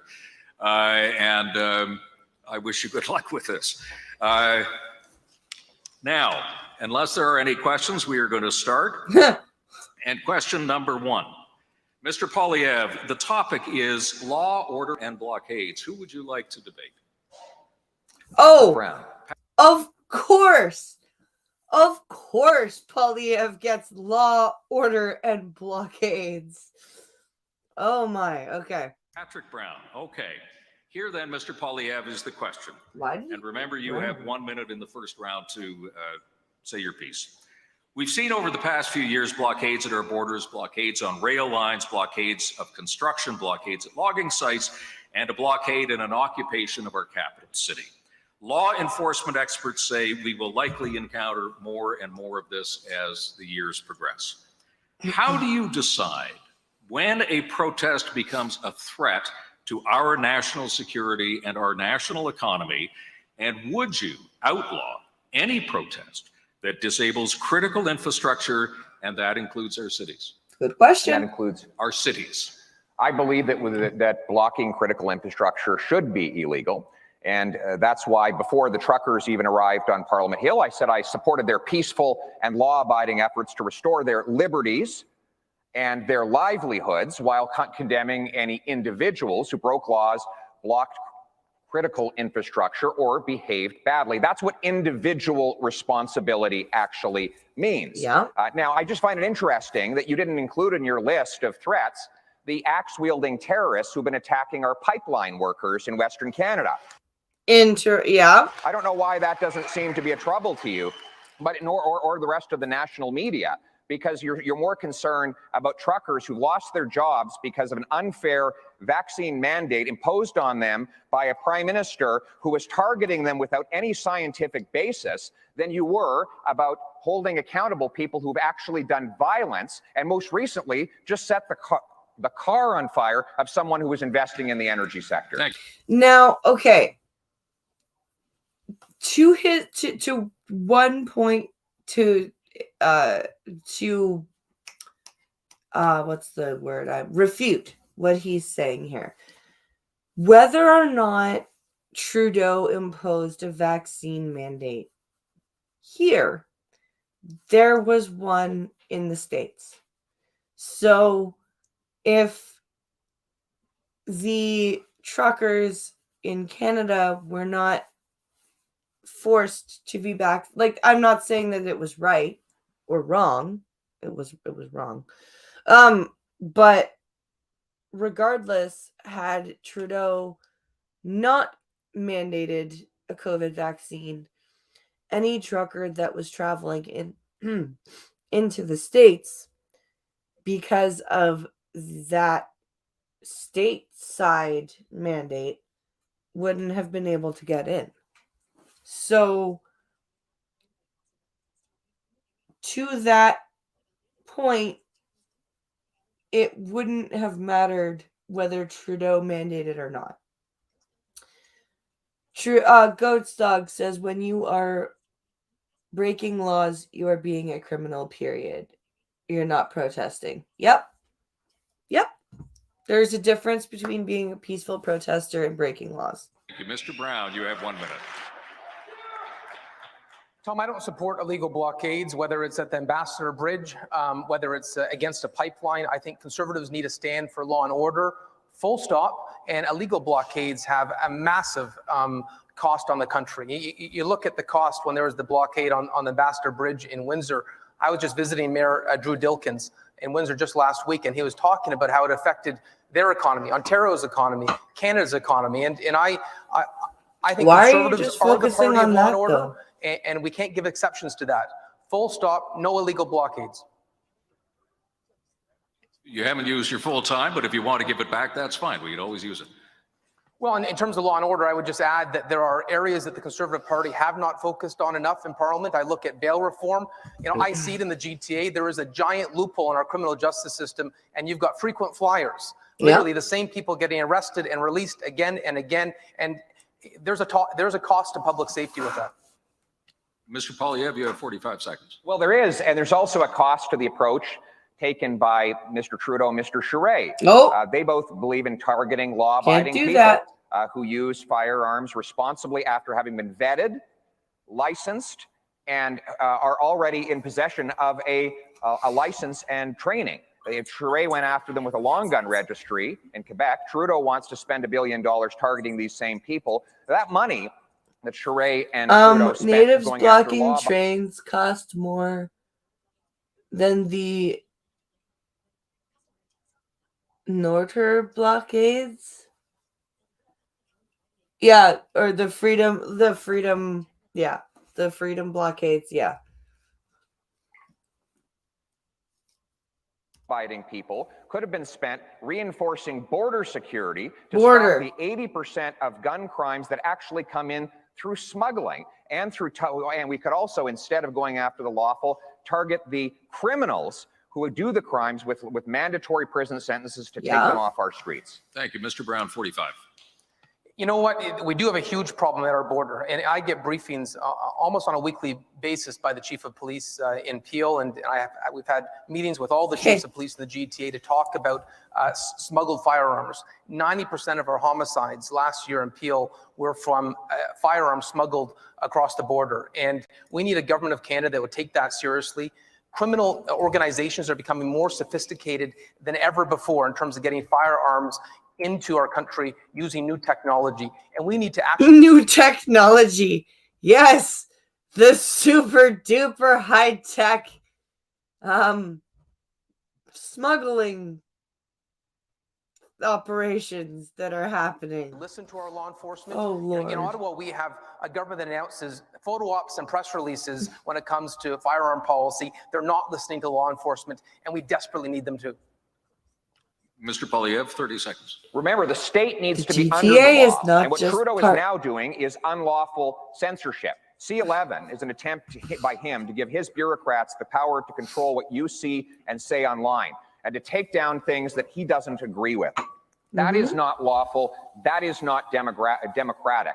I will repeal those laws, and I will restore the freedom of speech as a principle for the federal government, and also bring financial penalties to universities that shut down open and free debate on campuses. Nice. Good. If you're a publicly funded university, if you receive government funding and you refuse to hold a public forum debate, good. You should be penalized. 30 seconds to you. You know, I would just add that when it comes to firearm legislation in this country, we have bad legislation on top of bad legislation. Yep. We've got a government that is missing the mark. One of the reasons we've had a proliferation of gun and gang violence, where there's no respect for postal codes and jurisdictions, is there isn't a concerted national approach. Under Prime Minister Harper, there were serious consequences. We understood that we had to draw a line when it came to gun crime in our country, and we need the same strict approach again. Thank you very much, the two of you. Mr. Charest, you're first up, and anybody else, if you want to get in, just raise your paddle. Mr. Charest. Thank you. And since I've been brought into this debate, let me start by pointing out that Mr. Poilievre is very conveniently rewriting history tonight. What? The fact of the matter is, he did support illegal blockades. We all admit that this was a mess created by Mr. Trudeau, unnecessary, a total mess.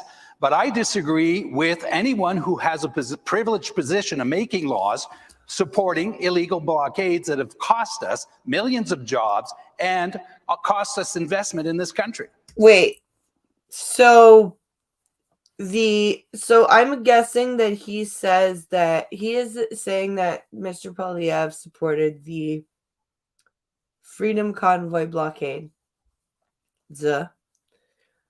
But where did those blockades cost millions of jobs? I'm very curious. Thank you, sir. Mr. Baber and then Dr. Lewis. This is a good opportunity to set the record straight. Everything that Justin Trudeau said about the protests in Ottawa turned out to be false. There was no foreign collusion. There was very little foreign funding. The arson was not connected, and there were no weapons found anywhere near the site.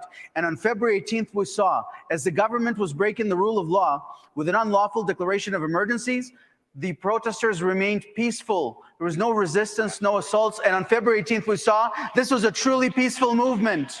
Thank you very much, Dr. Lewis. Go ahead. I think we're missing the point about the illegal blockades. If elected officials had just listened to the truckers, they would not have been there that long. In addition, the vulnerability that Canadians face knowing that Big Brother can go into their account and freeze their account without a court order, that has set our democracy into a declining state. I love how everyone's focused on the 2-week-long blockade done by truckers that didn't cause, it caused some inconvenience, and it caused some It caused deliveries to be impeded. But and everyone's saying that it's horrible and evil and illegal. And nobody is mentioning the Wet'suwet'en blockade. Nobody. That lasted for how long? What was it? Almost 3 months?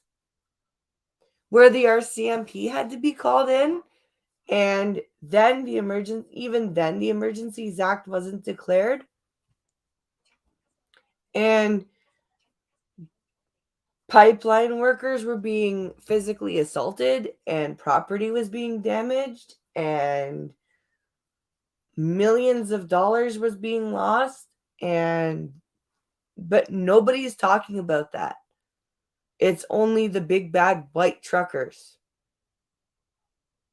And notice how they're all saying they're insinuating that all of these truckers are like somehow all white and evil. It's like, you guys were there. Did you not see all of the freaking Sikhs and like all of the diversity, all the gay people, like all the Jesus Christ. We need to uphold our charter. How about the countless Cayuga blockades every summer? And ensure that governments never do that again. Thank you very much. Anybody else want to get in on this? Going on. You want? Okay, Mr. Beber, second chance. I just want to talk about an important issue. My first law job was at a community legal clinic where I picked up a lot of compassion and love for people. Far too often, our criminal justice system criminalizes addiction and mental health. I'll come down hard on sex offenders, on gun violence and traffickers, but imposing strict criminal penalty for possession does nothing to deter drug addiction or heal addiction. We have a mental health and addictions catastrophe. I like this guy in our more country, and more. And we need a justice system that recognizes it and offers Canadian a treatment and a way out. Thank you very much. And Mr. Polyev. I think Dr. Lewis raised an excellent point about the government's abuse of the Emergency Act to freeze bank accounts.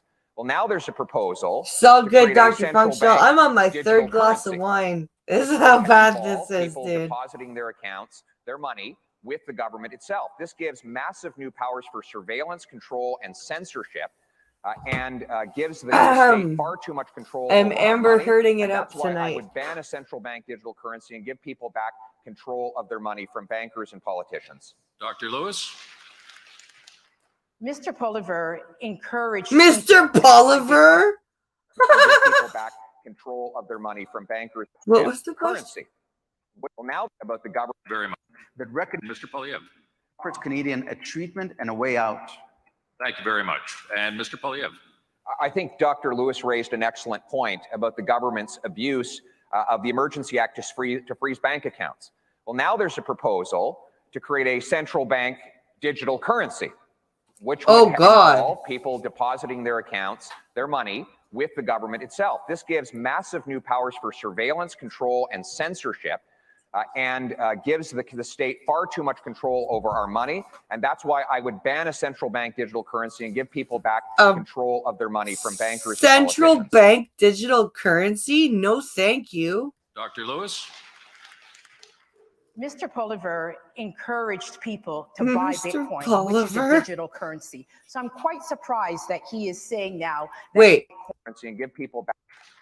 Mr. Polyev encouraged people to buy Bitcoin, which is a digital currency. So I'm quite surprised that he is saying now that he would ban digital currency, as if he does not know. He didn't that say he Bitcoin would is a ban digital digital currency. He said he would ban a central bank digital currency. Jesus Christ, lady. Come on.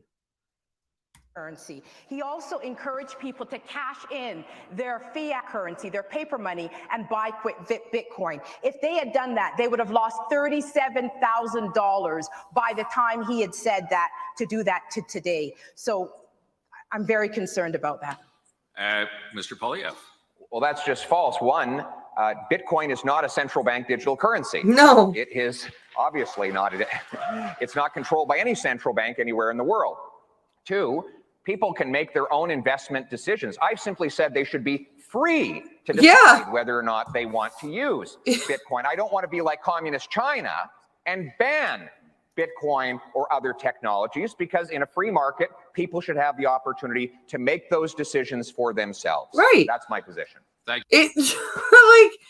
Bitcoin is not a central bank currency. What kind of straw man bullshit Very is much. that? Are we done? No, Dr. Lewis, one more time. In fact, Mr. Poilievre said that you could hedge against Dude, it's not hard to inflation, say which is not Poilievre. true. Come on. So Mr. Poilievre is promoting a decentralized currency Come on. over his own government's currency. That is a problem for someone who held a shadow. Wait, what is he Very saying? much. What is she saying? You could. Dr. Lewis, one more time. In fact, Mr. Poilievre said that you could hedge against inflation, which is not true. So Mr. Poilievre is promoting a decentralized currency over his own government's currency. That is a problem for someone who held a shadow cabinet position as a finance minister. Do you know what you're even saying? Like, there are some times where she makes good points, and then there are some times where it's like, I don't understand what she is saying. I'm not. Let's see what he has to say here. Sorry, Mr. Charest and then Mr. Brown. On Bitcoin, I mean, everyone just finds it totally bizarre what Mr. Poilievre is suggesting. We all get it on blockchain, that's fine. Bitcoin has lost 60% of its value since November of last year, 20% in the last month. Anyone following his advice that we saw on YouTube would have lost 20% of their earnings. Do you actually think your parents enjoy having your parents lose 20% of their retirement funds? I mean, this is lunacy, and it doesn't make sense at all. Mr. Brown. I have to agree with Dr. Lewis and Mr. Charest. I disagree with Mr. Poilievre's approach that you can opt out of inflation with cryptocurrency. Magic internet money. He didn't say you could opt out of inflation with cryptocurrency. He said that that could be a thing to invest in if you want. Like, come on. I saw that video. He didn't say that was your only option. Or more in one day. Come on. And the last thing we should be doing is encouraging our parents and Jesus grandparents, along Christ. with vulnerable families, to gamble their savings, their retirements in something this risky that's been learned watching late night YouTube videos. Yeah, because Mr. Poilievre. Well, Mr. Brown, that's not what I said. You're misleading the public. I clearly stated that people should have the freedom. Now, the reason why many people have chosen to exercise that freedom is because central banks have been attacking the value of our national currencies by printing $400 billion here in Canada, leading to 30-year highs in inflation, doubling the house prices, leading to massive volatility in many sectors of our economy. And that risk is one I pointed out earlier on and could lead to another debt crisis. So frankly, we should protect the value of our traditional money rather than banning private money. Mr. Brown, you're up. So Mr. Poilievre just said that he didn't say that. No one in this room and no one in Canada will believe that you didn't say you can opt out of inflation through cryptocurrency. That is misleading. Your words are there. You can Google it yourself and watch it on the internet. And I have to say, it is bad advice to be giving to Canadians that is so risky. And you should know that. As a former finance critic, that's not the advice you should be giving to the country. Hold on, And sorry. Mr. Poilievre. Words are there. You can Google it yourself and watch cryptocurrency in this room. What did Brown say? So Mr. Poilievre just said that he didn't say that. No one in this room and no one in Canada will believe that you didn't say you can opt out of inflation through cryptocurrency. That is misleading. Your words are there. You can Google. Oh no, I'm not. Crypto Batman lost almost $1 million. Okay, this is my point. They're not wrong. No, it is stupid to push, and he did. He did kind of make it seem that way because unfortunately, the midnight crypto nut jobs tout that shit. It's unfortunate, but yes, they're kind of right. And what the fuck is she a doctor of? She's an idiot. I'm trying to look for it. All I found out is she is going to contest something. She's going to contest the results of the 2022 election. That's what it says on her Wikipedia. Wait, what? The 2022 election?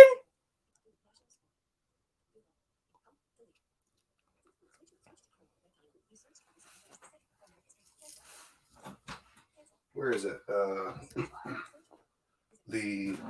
Where'd it go? Pause it for a second. Yep. Pause? Yep. Okay. So it was I was reading something and it said, so she announced that. Like, where'd it go? Okay, so she's a lawyer, right? Damn, did they change? Then she's got to be a Juris Doctor. A what now? A Juris Doctor. What's that? A lawyer who got their doctorate. In a Cracker Jack box? That's literally what it's called when a lawyer gets their doctorate. Juris Doctor. Oh, they took it out. Weird. That was fast. So I'm guessing she's a Juris Doctorate. No, they just changed it. I'm not fucking kidding. What do you mean? Oh, here it is. The first paragraph. Lewis intends to contest the 2022 conservative leadership election as well. It hasn't even happened! She was the first visible minority woman to run for the federal Conservative Party leadership. Lewis intends to contest the 2022 conservative leadership election as well. Okay, so do you still like her? I changed that disappeared the second I heard her talk. I told you. Yeah, I know. I fucking know. So her PhD is in international law from Osgood Hall. Yeah, so she's a fucking Juris Doctor. Yeah. That's all she is. Yeah, okay. So she's not a doctor. She's a moron. I fucking told you, she's an idiot. She's a fucking token. Google it yourself and watch it on the internet, and I have to say, it is bad advice to be giving to Canadians that is so risky, and you should know that. As a former finance critic, that's not the advice you should be giving to the country. And Mr. Poilievre, you raised your paddle for one more time. Mr. Brown, if you want to talk about risks to people's finances, you were the one who said, you promised when you ran for the leadership of the Progressive Conservative Party of Ontario, you would oppose a carbon tax. And then as soon as you got in, you reversed yourself entirely. Not only did you endorse just any carbon tax, you endorsed the carbon tax of Justin Trudeau, which is in place today and recently increased and is one of the reasons why prices are so high across this country. That is a threat to our money.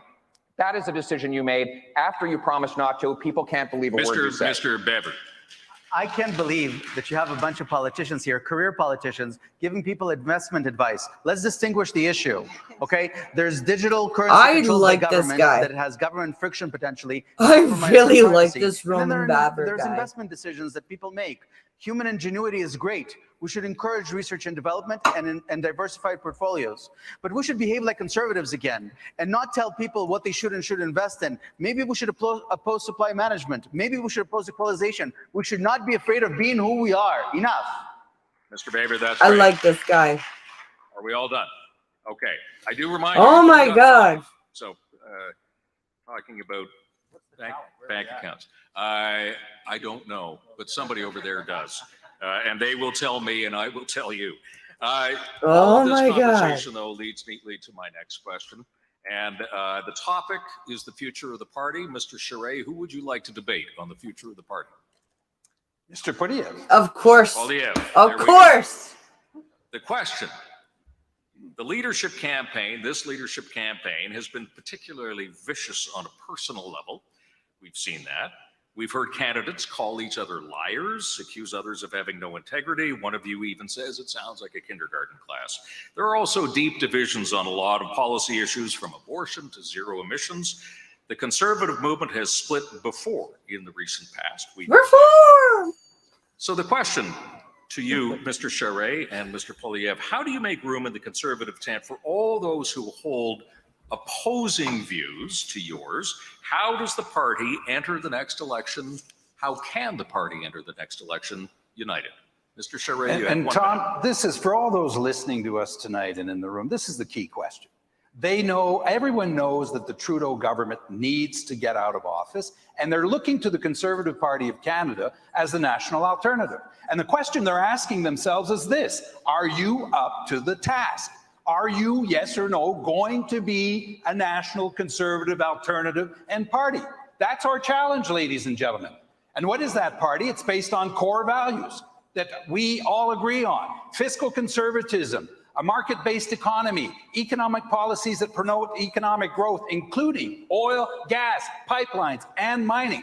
Families, also, all sorts of families, plus respecting the rule of law, a foundation of our society. There is no freedom if you do not respect the rule of law. There is no freedom.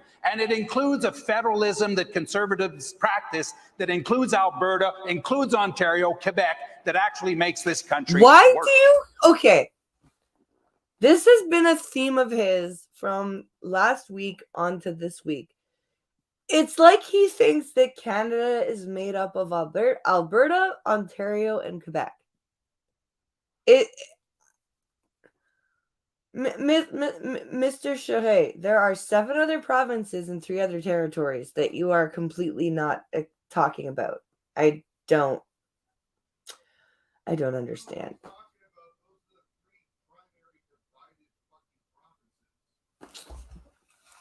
That's true. Wait, what were you saying? Come here. Come here and say that. Because of the fucking argument of Alberta separatism and Quebec separatism. That's what he's pointing out. He's not talking about those are the only 3 fucking provinces in existence. He is talking about the fact that those are the 3 provinces that are bitching the most, and that everyone else is getting ignored because everyone's going, oh, Alberta, here's Alberta. Oh, fuck Ontario. It's because they want to blame Ottawa. Then you got Quebec. Well, fuck the rest of the country. We are our own fucking ass-smelling fucking maple syrup suckers. And then you got fucking Ontario who, Toronto. That's it. Thank you. That was perfect. So that is my rant. That was perfect. Fix your bladder. I did.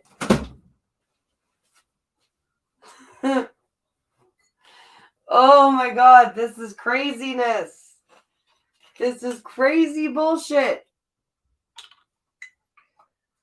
This is why the Conservatives are not winning. Because they're fighting and bitching at each other, and I can't believe I just emptied that bottle. Okay, no more wine for a couple of weeks. Right. Play. Mr. Poilievre, you have 1 minute. We need to unite the party around freedom. Social conservatives want the freedom to raise their kids with their own values and preach their faith without censorship. Fiscal conservatives want the freedom to make their own financial decisions, control their own money, including without excessive taxes or carbon taxes. Rural conservatives want the freedom to own and control their own property.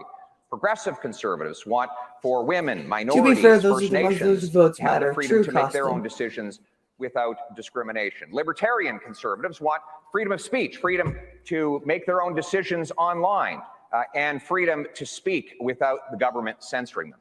So when we unite the party along that consistent principle of freedom, then we bring all the various parts of our party together, and we electrify and excite a new generation of young people that I've been bringing into the coalition so that we can form the next government and beat Justin Trudeau. See, he needs to be a little bit less, like he's gotten a little bit gung-ho on things like vaccine mandates. Because, there are childhood vaccines that we've all known that you need to go to school. That's been a thing for decades, and nobody's batted an eye about that. And when he talks about ending all vaccine mandates forever, that scares me. And first of all, he can't do that because that's a provincial thing.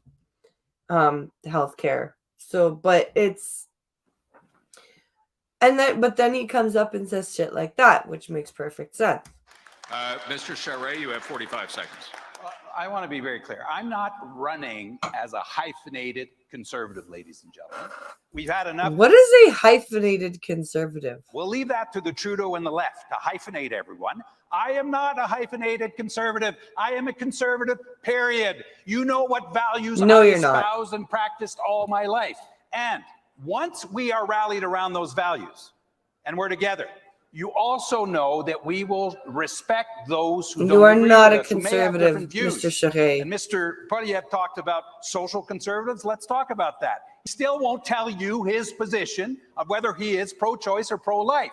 I respect social conservatives. They will always have a place in our party. They are good people, faith-based people who deserve a place at the table and in the family. Mr. Poilievre. What does it matter whether he's pro-choice or not? He just said that he wouldn't revisit the issue. What does it matter? He's already vocalized that if he were elected, abortion would be safe, like abortion rights would be safe. He's not revisiting the issue. Why do you care if he's pro-choice or not? 45. I believe in freedom of choice on that issue. I already said that at the very beginning. He did. So I don't know what you missed. I don't know if you were listening. Yes, it is. That's what I said. But Mr. Charest, why didn't you take a moment to acknowledge that you're the only one on this stage who actually voted for a law that would recriminalize abortion? You did. And you can take a moment now to renounce your earlier vote if you've changed your mind, but that was your position. You seem to have forgotten it. You've forgotten a lot of things about your record. You forgot that you brought in a carbon tax. You forgot that you raised the fuel tax, the sales tax, the health tax. You forgot that you banned natural gas development in your own province. You forgot you brought in a long gun registry. You seem a little bit forgetful about your record, Mr. Charest, but Canadians now remember.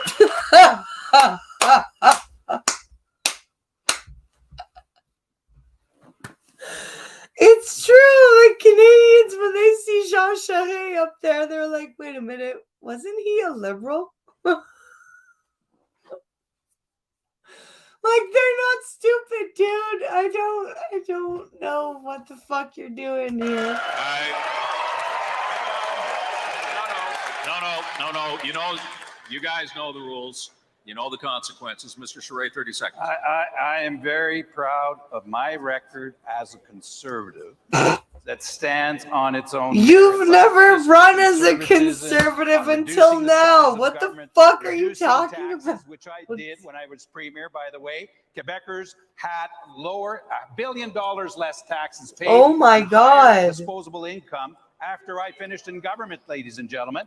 And by no, the way, what are you talking about? At least now telling us that you are pro-choice. We understand that's what you're saying tonight.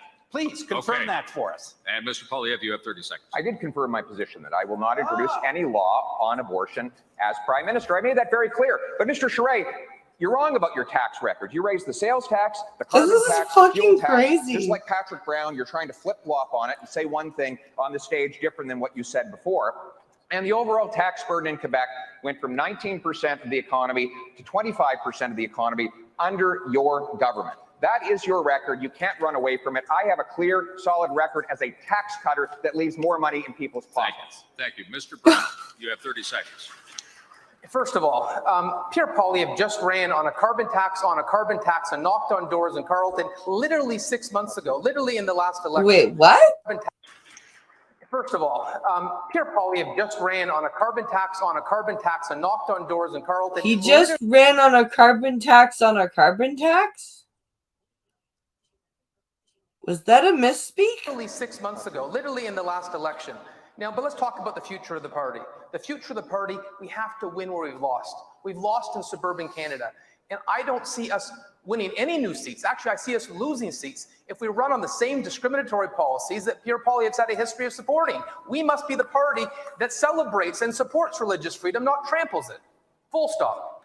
Thanks very much. Dr. Lewis. Mr. Poilievre said that no pro-life bill will pass in his caucus, but he believes in freedom. Are you going to give your MPs the freedom to vote their conscience on issues of life? Okay.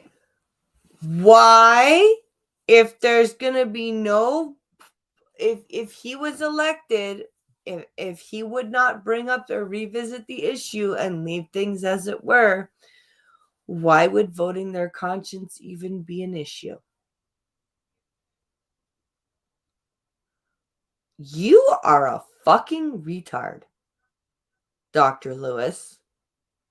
I take it back. I don't want her anywhere near a conservative cabinet. You fucking backbench this bitch. She has no idea what she's talking about. Seriously. Just 2 debates in now, she is an idiot. And she should not be anywhere near a cabinet, let alone leadership. Holy fuck. If you use your paddle, you can. That's... Wait, what? Vote their conscience on issues of life.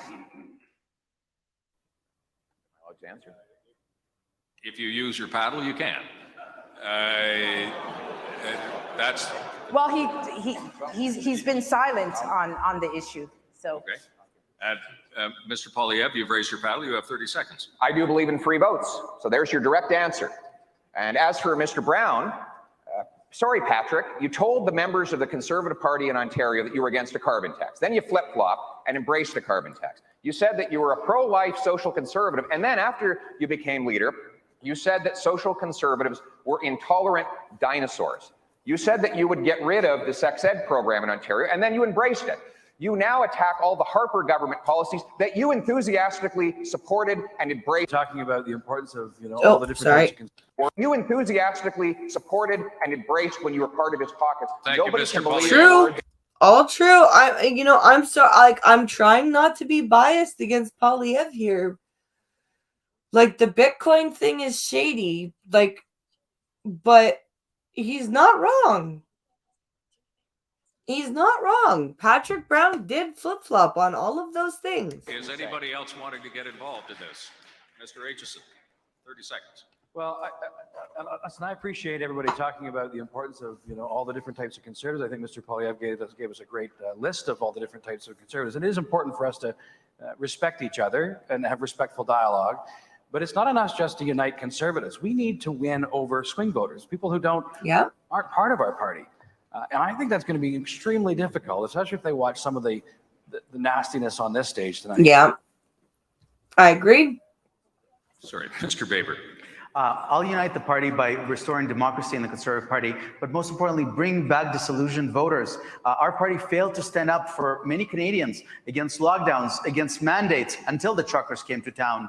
Many Canadians felt that we've abandoned them, so they voted for another party, or they didn't vote at all, and now they're disillusioned with our party. I'm the only one on the stage who stood up for Canadians for 2 years, for a year and a half before it was popular, and I'll bring back disillusioned voters. We cannot win if we're not united right of center.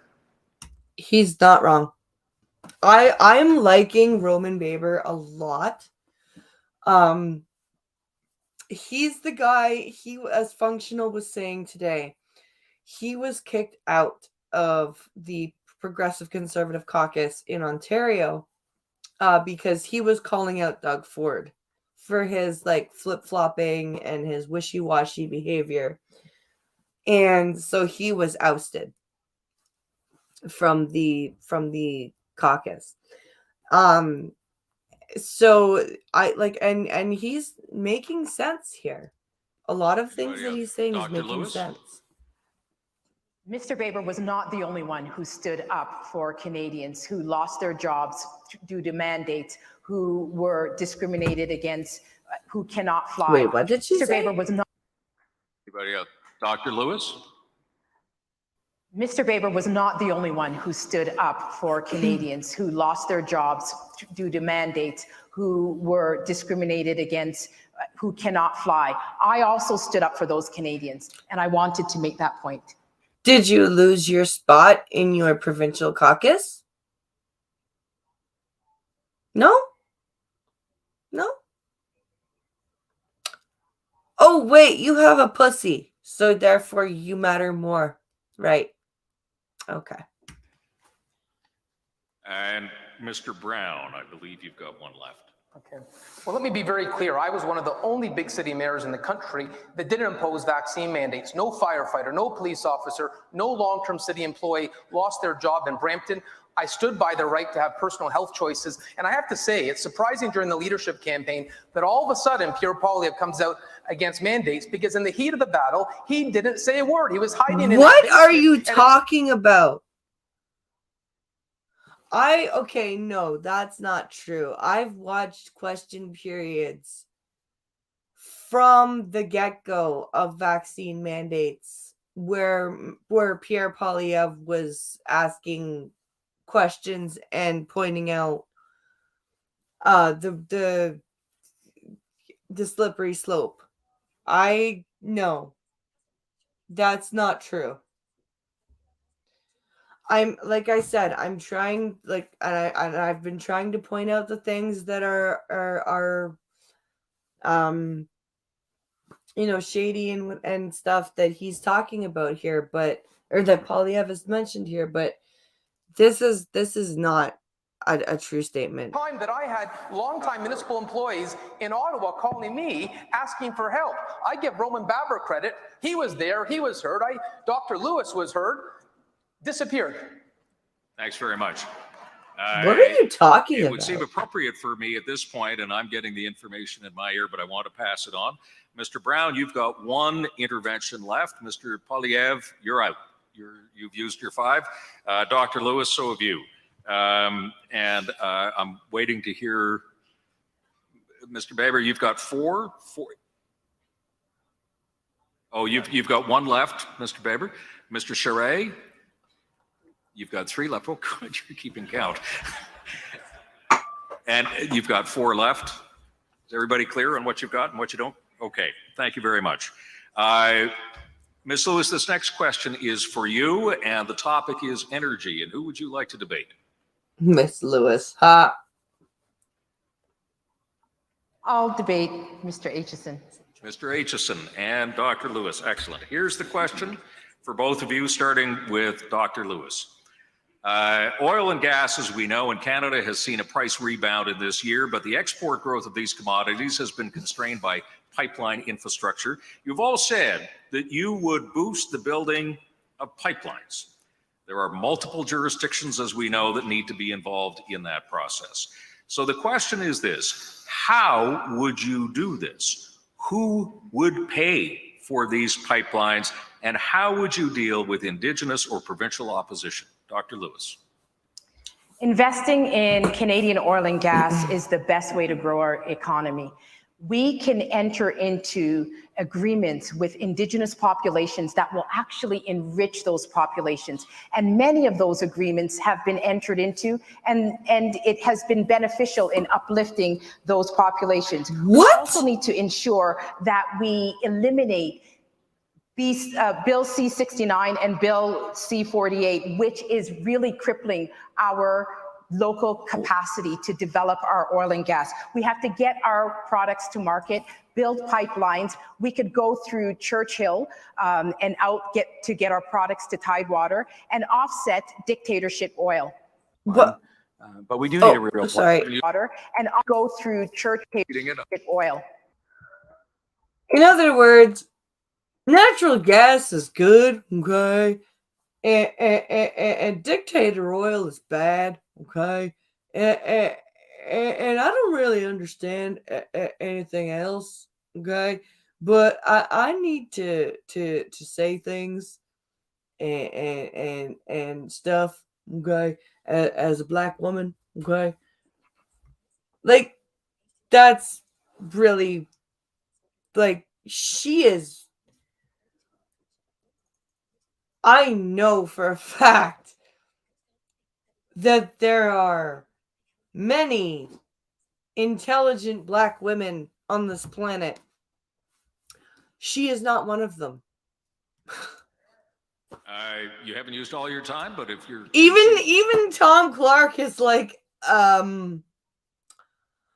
okay, you didn't say anything, and like that's Like, he's like, you didn't use all of your time, but in his mind, he's like, and you said absolutely nothing. I'll go to you, Mr. Aitchison, for 1 minute. Well, I mean, I think it's safe to say that everybody on this stage is pro-pipeline, but we do need a real plan. You know, Mr. Poilievre talks about the gatekeepers in the federal bureaucracy, and of course there are a lot there. And so probably the first thing I would do as leader of the party and as the Prime Minister is I'd make Pierre Poilievre my Minister of Natural Resources to deal with the gatekeepers and solve that problem. Gatekeepers he can fire. Second, we need to create a framework that allows more building. Clear and concise rules. I kind of like Scott. Set timelines on these things and get the process moving and make sure it's not delayed. We must He's a bit simplify too and speed milquetoast up this for process, me, but stop dithering, and provide certainty. This is one of the biggest challenges that we face. If their investment doesn't like uncertainty, and this is part of the problem we face here is uncertainty. We need to make it clear, concise, and put timelines on it, and I think Pierre would be perfect at that. Dr. Lewis, you have 45 seconds. I think it was very short-sighted for us not to invest in pipelines, and we're seeing the implications of that now. In Europe, 40% of all the oil that's purchased is purchased from Russia. We're actually financing the war between Ukraine and Russia. Well done, honey. You figured it out. Products to offset dictatorship oil. Every day we import 555,000 barrels of oil. We have the third largest accessible oil reserves on the planet, which we are leaving untapped. Good it is job a great at parroting. resource that we could use to rebuild our economy, develop our infrastructure. For every job that's created from the oil and gas sector, 7 splinter jobs are created across the country. This could help us out of the recession. She is stealing from everybody's platform. She has no original platform. This girl is sad. Mr. Aitchison, to you for 45. Yeah, I would also add that, of course, I think we all agree that one of the reasons we're also pro-pipeline is because Canada's energy is the answer to a lot of problems in this world today. Yeah. See what's going on in Ukraine right now. In Canada, we don't even have the capacity to scale up to help countries like Ukraine and countries like Germany and Europe. Because Europe's not a country, dude. Doing the work. We've had a liberal government that's just gotten in the way and made things more difficult every step of the way. It's good for our economy. It's good for our environment, and it's good for advancing foreign policy. Canadian energy is some of the cleanest in the world. People don't realize that Fort Mac has reduced their carbon output from their production by over 30%. That's incredible. I guarantee you Venezuela's not doing that. That would be because Venezuela is run by a dictator. Which is who pays for this? I'm sorry? She's a robot. So the question is who pays for this? Well, if we are building pipelines and we're selling our products and we're getting our products to market, we will have enough resources that we can reinvest back into our economy and actually improve the lives of certain regions. Even in the north, we could invest in improving those individuals' lives and making sure that we build critical infrastructures in the north, bring down the cost of fuel, assist with the high cost of food, and cancel the carbon tax. Like, even the way she speaks, she's robotic. It's weird. She's very off-putting. I tried to give her a good, like, the benefit of the doubt, but she is very off-putting. I do not like her. I do not like her delivery. I don't like the fact that she literally has no original thought. I don't like the fact that she can't stick to one ideology. Like, she's like, I'm pro-life and a social conservative, but here, let me parrot these progressive talking points for you. Like, it's very weird and very jarring to hear her speak because she doesn't know, like, it feels like she doesn't quite know what she's talking about. It's very weird. It's very off-putting.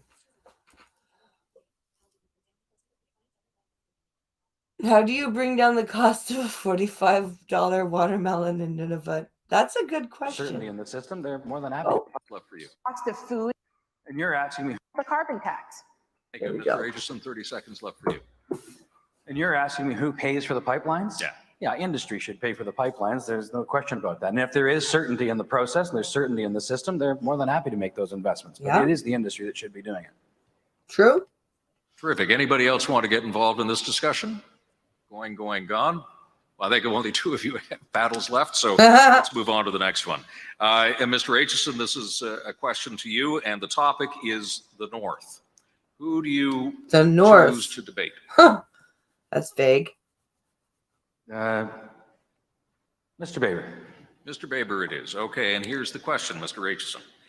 The largest part of our land mass in this country is north of where most Canadians live. Yep. And while incredibly beautiful, as we all know, the North is struggling economically, demographically, and now with melting ice, its very security may be at risk as hostile nations move to take advantage of that area. Climate change is going to kill us all. One could argue that the North is our biggest challenge, but it's also our biggest opportunity. So, what is your vision for the North?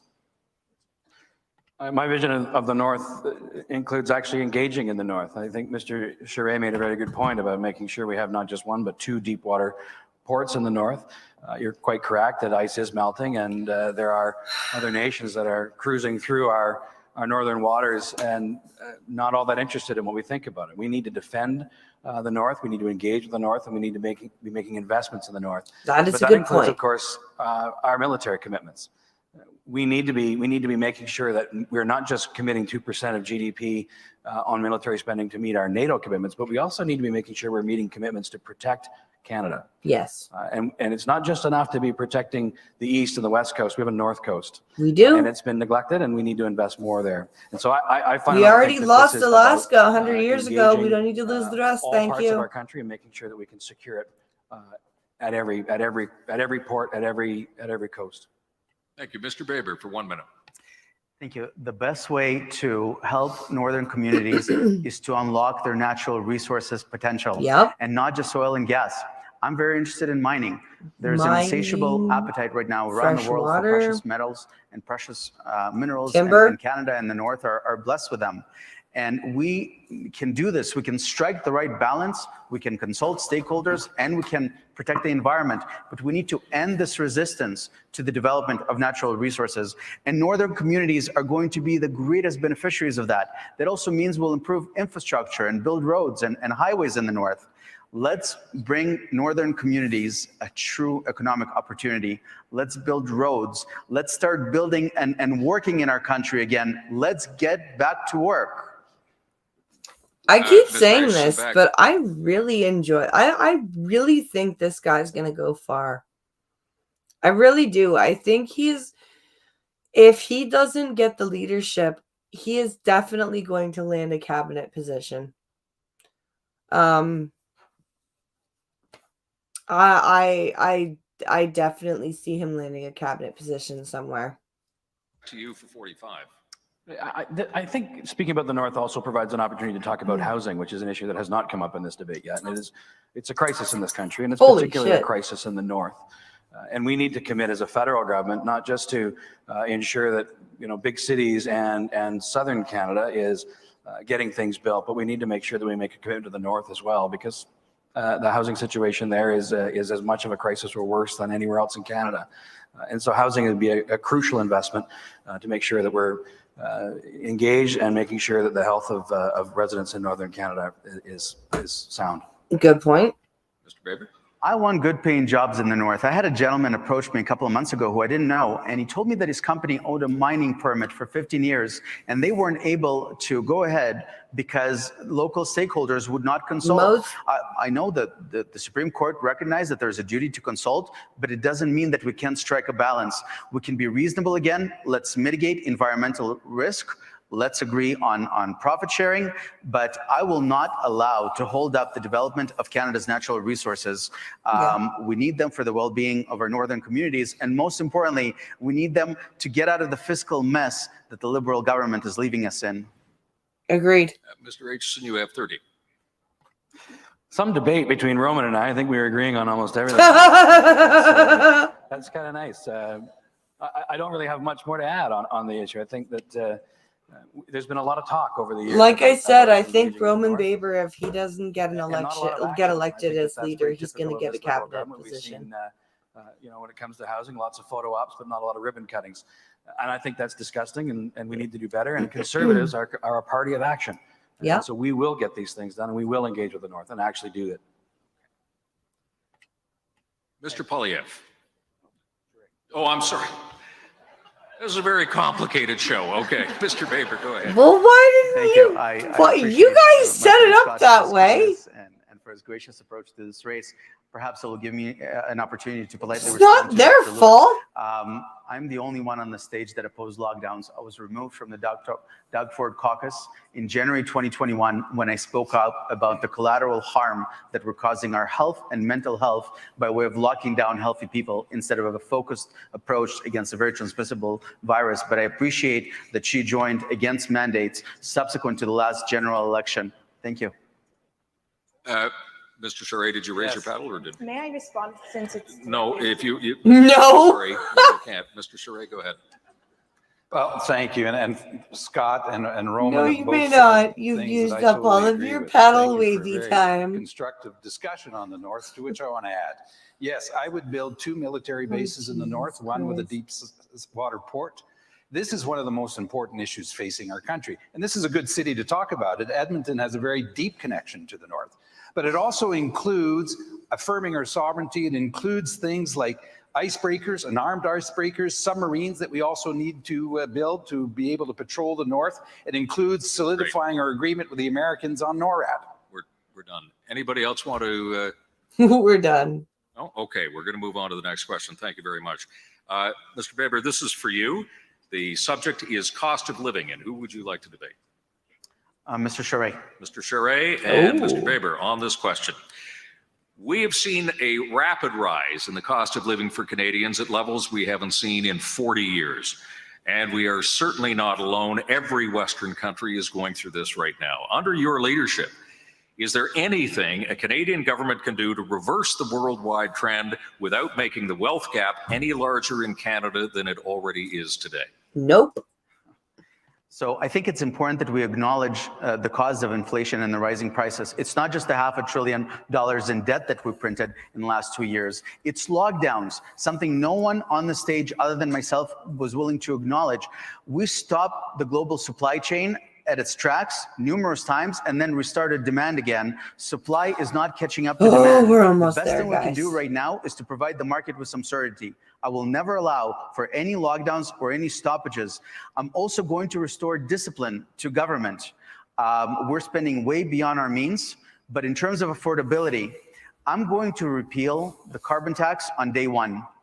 And I will cut income taxes across the board with money saved from equalization payments. I would rather that Canadians spend them instead of provincial governments. We are the conservative government. We should not be afraid to be talking about cutting taxes. True. Mr. Baber, thank you. Mr. Charest. Well, Roman, on the issue of lockdowns, and I agree, I think one of the things we need to do if we don't want to have the lockdowns and the restrictions we had the last time is change our healthcare system so that we have capacity. That's one of the reasons why Canada had more restrictions than anywhere else in the world, because we don't. So we need to open up this healthcare system so there's more flexibility, more private sector participation in. How much more flexibility in our healthcare do you think we need? Holy shit. On inflation, we need to reduce spending, and we also need to, I think, reduce the income tax load of Canadians. I did that during the Great Recession, and we had a better performance than Ontario, Canada, the United States, or Europe. Lower Ontario, Canada, United States, or Europe. I love how even though he's running for the National Conservative Party of Canada and he's talking about how he's against the divide, like the national divide, he's still talking about Quebec like it's its own country. It's like, dude, you cannot have it both ways. Employment and stronger economic growth. Those are the things that we can do to increase the disposable income of people, which is exactly what happened after I was premier. the disposable income, especially of lower income people, increased substantially because we reduced taxes and controlled spending. Thanks very much. Mr. Baber, you have 45. We should never lock down, Mr. Charest, no matter what the circumstances are. We have to acknowledge the toll that this took on people. A mental health pandemic. In Ontario alone, more than 300,000 surgeries were delayed. More than 1 million cancer screenings missed. The whole point is that the toll on our health was considerably greater. Instead, we should have been protecting vulnerable populations, beefing up our resources in congregate settings where 80% of the risk was. We should have been increasing the healthcare capacity we had, but we should acknowledge lockdowns, the effect on our children, the effect on small business. This is something that we cannot escape, and we need to think about and resolve going long term. Well, and we agree that we need to avoid the lockdowns, and that's why I would change the Canada Health Act. I'd introduce a new act because Canada's issue has been capacity. We're the country in the world who's had that problem, capacity to be able to absorb people. But let me also talk about something else in relation to inflation. Mr. Poilievre's suggestion of firing the governor of the Bank of Canada. I love how he's attacking Poilievre because Poilievre has no more time, right? He's attacking Pierre Poilievre because Poilievre has no more time to rebut. Saying that the Bank of Canada is financially illiterate is irresponsible. It creates doubt. If you're an investor looking at coming to Canada and you hear that kind of a statement coming from a member of the House of Commons, you'd think you're in a third world country. We cannot afford to have any leader who goes out there and deliberately undermines the confidence in institutions. Conservatives do not do that. Mr. Baber, you have 30 seconds. Thank you. I'm going to go back to the cost of living. The political class is out of touch with Canadians. Prices for produce, for instance, have tripled. This may be one of the greatest challenges that Canadians are facing right now. And we need to do everything possible to make life more affordable for them, not more expensive. We're at 20 minutes left, guys. 20 minutes left. We can do this. We can do this. Everything. Let's cut the income tax and let's stop devaluing the loonie. Mr. Charest. Well, on the carbon tax, I agree with Roman that we need to get out and repeal the Trudeau carbon tax on consumers. And I would be inspired by Alberta. Here in Alberta, since 2002, and you renewed this in 2019, there is a price on carbon for large emitters. And let me point something out here. This is extremely important to get it right. Otherwise, we will not be elected as a political party if we're not credible on this, A. B, we will not get investment unless there is a predictable investment environment on an issue like pricing carbon. Thank you. That round is finished. Would anybody else like to join in? Mr. Brown, you've still got points, as do you. We don't have any more points. No, I know you're out. Yeah. We don't have any more points. Oh. Okay, we are now going to move on to the next question. Then, Mr. Brown, the issue is climate change. Who would you like to debate? My friend, Dr. Leslie Lewis. Okay, Dr. Lewis and Patrick Brown. Mr. Brown, here's the question. In 2015, almost every country in the world, including Canada, signed onto the Paris Accords to fight climate change. To date, not a single G20 country is on track to meet that obligation. Because we can't fight climate change. Climate change is going to happen whether humans exist or they don't. Okay? Now, are humans having an effect on climate change? Yes. Should we be talking about our effect on climate change and fighting and curbing our effect on climate change? Yes. But should we be fighting climate change itself? No. Because it's a thing that happens regardless of whether we exist or not. Okay? Like, think about it. All right? The dinosaurs existed for at least 150 million years. And the Earth was a lot hotter then than it is now. And magically, despite the Earth being hotter than it was now and a meteor hitting it, it's still here. Isn't that fascinating? So, really, our arrogance in saying that we need to be fighting climate change is just fucking ridiculous. Should the Paris Agreement still be the benchmark for Canada in measuring itself by, and if yes, would you commit to meeting the initial Paris Agreement by 2030, and who will bear the cost of getting us there? No. First of all, I should say that the Liberals promised Canada to targets they have no intention, no plan to meet.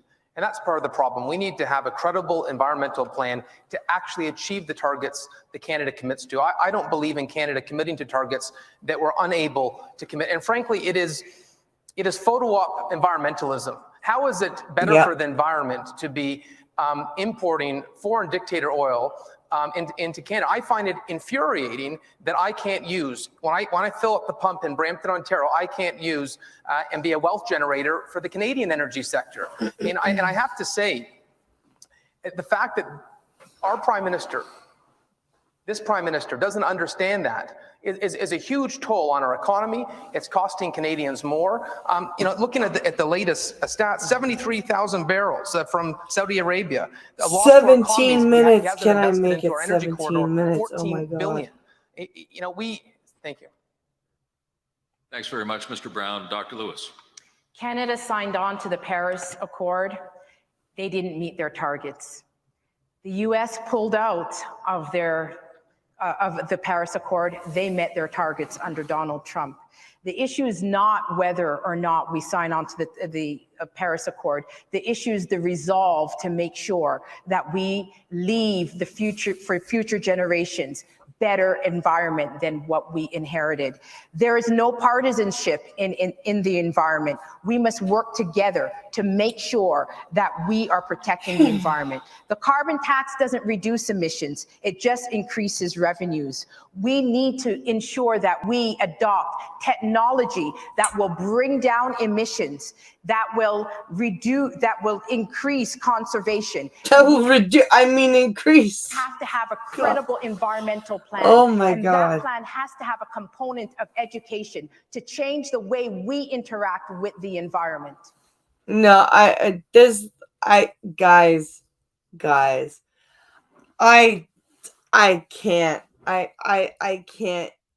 can't do this anymore. This is fucking painful.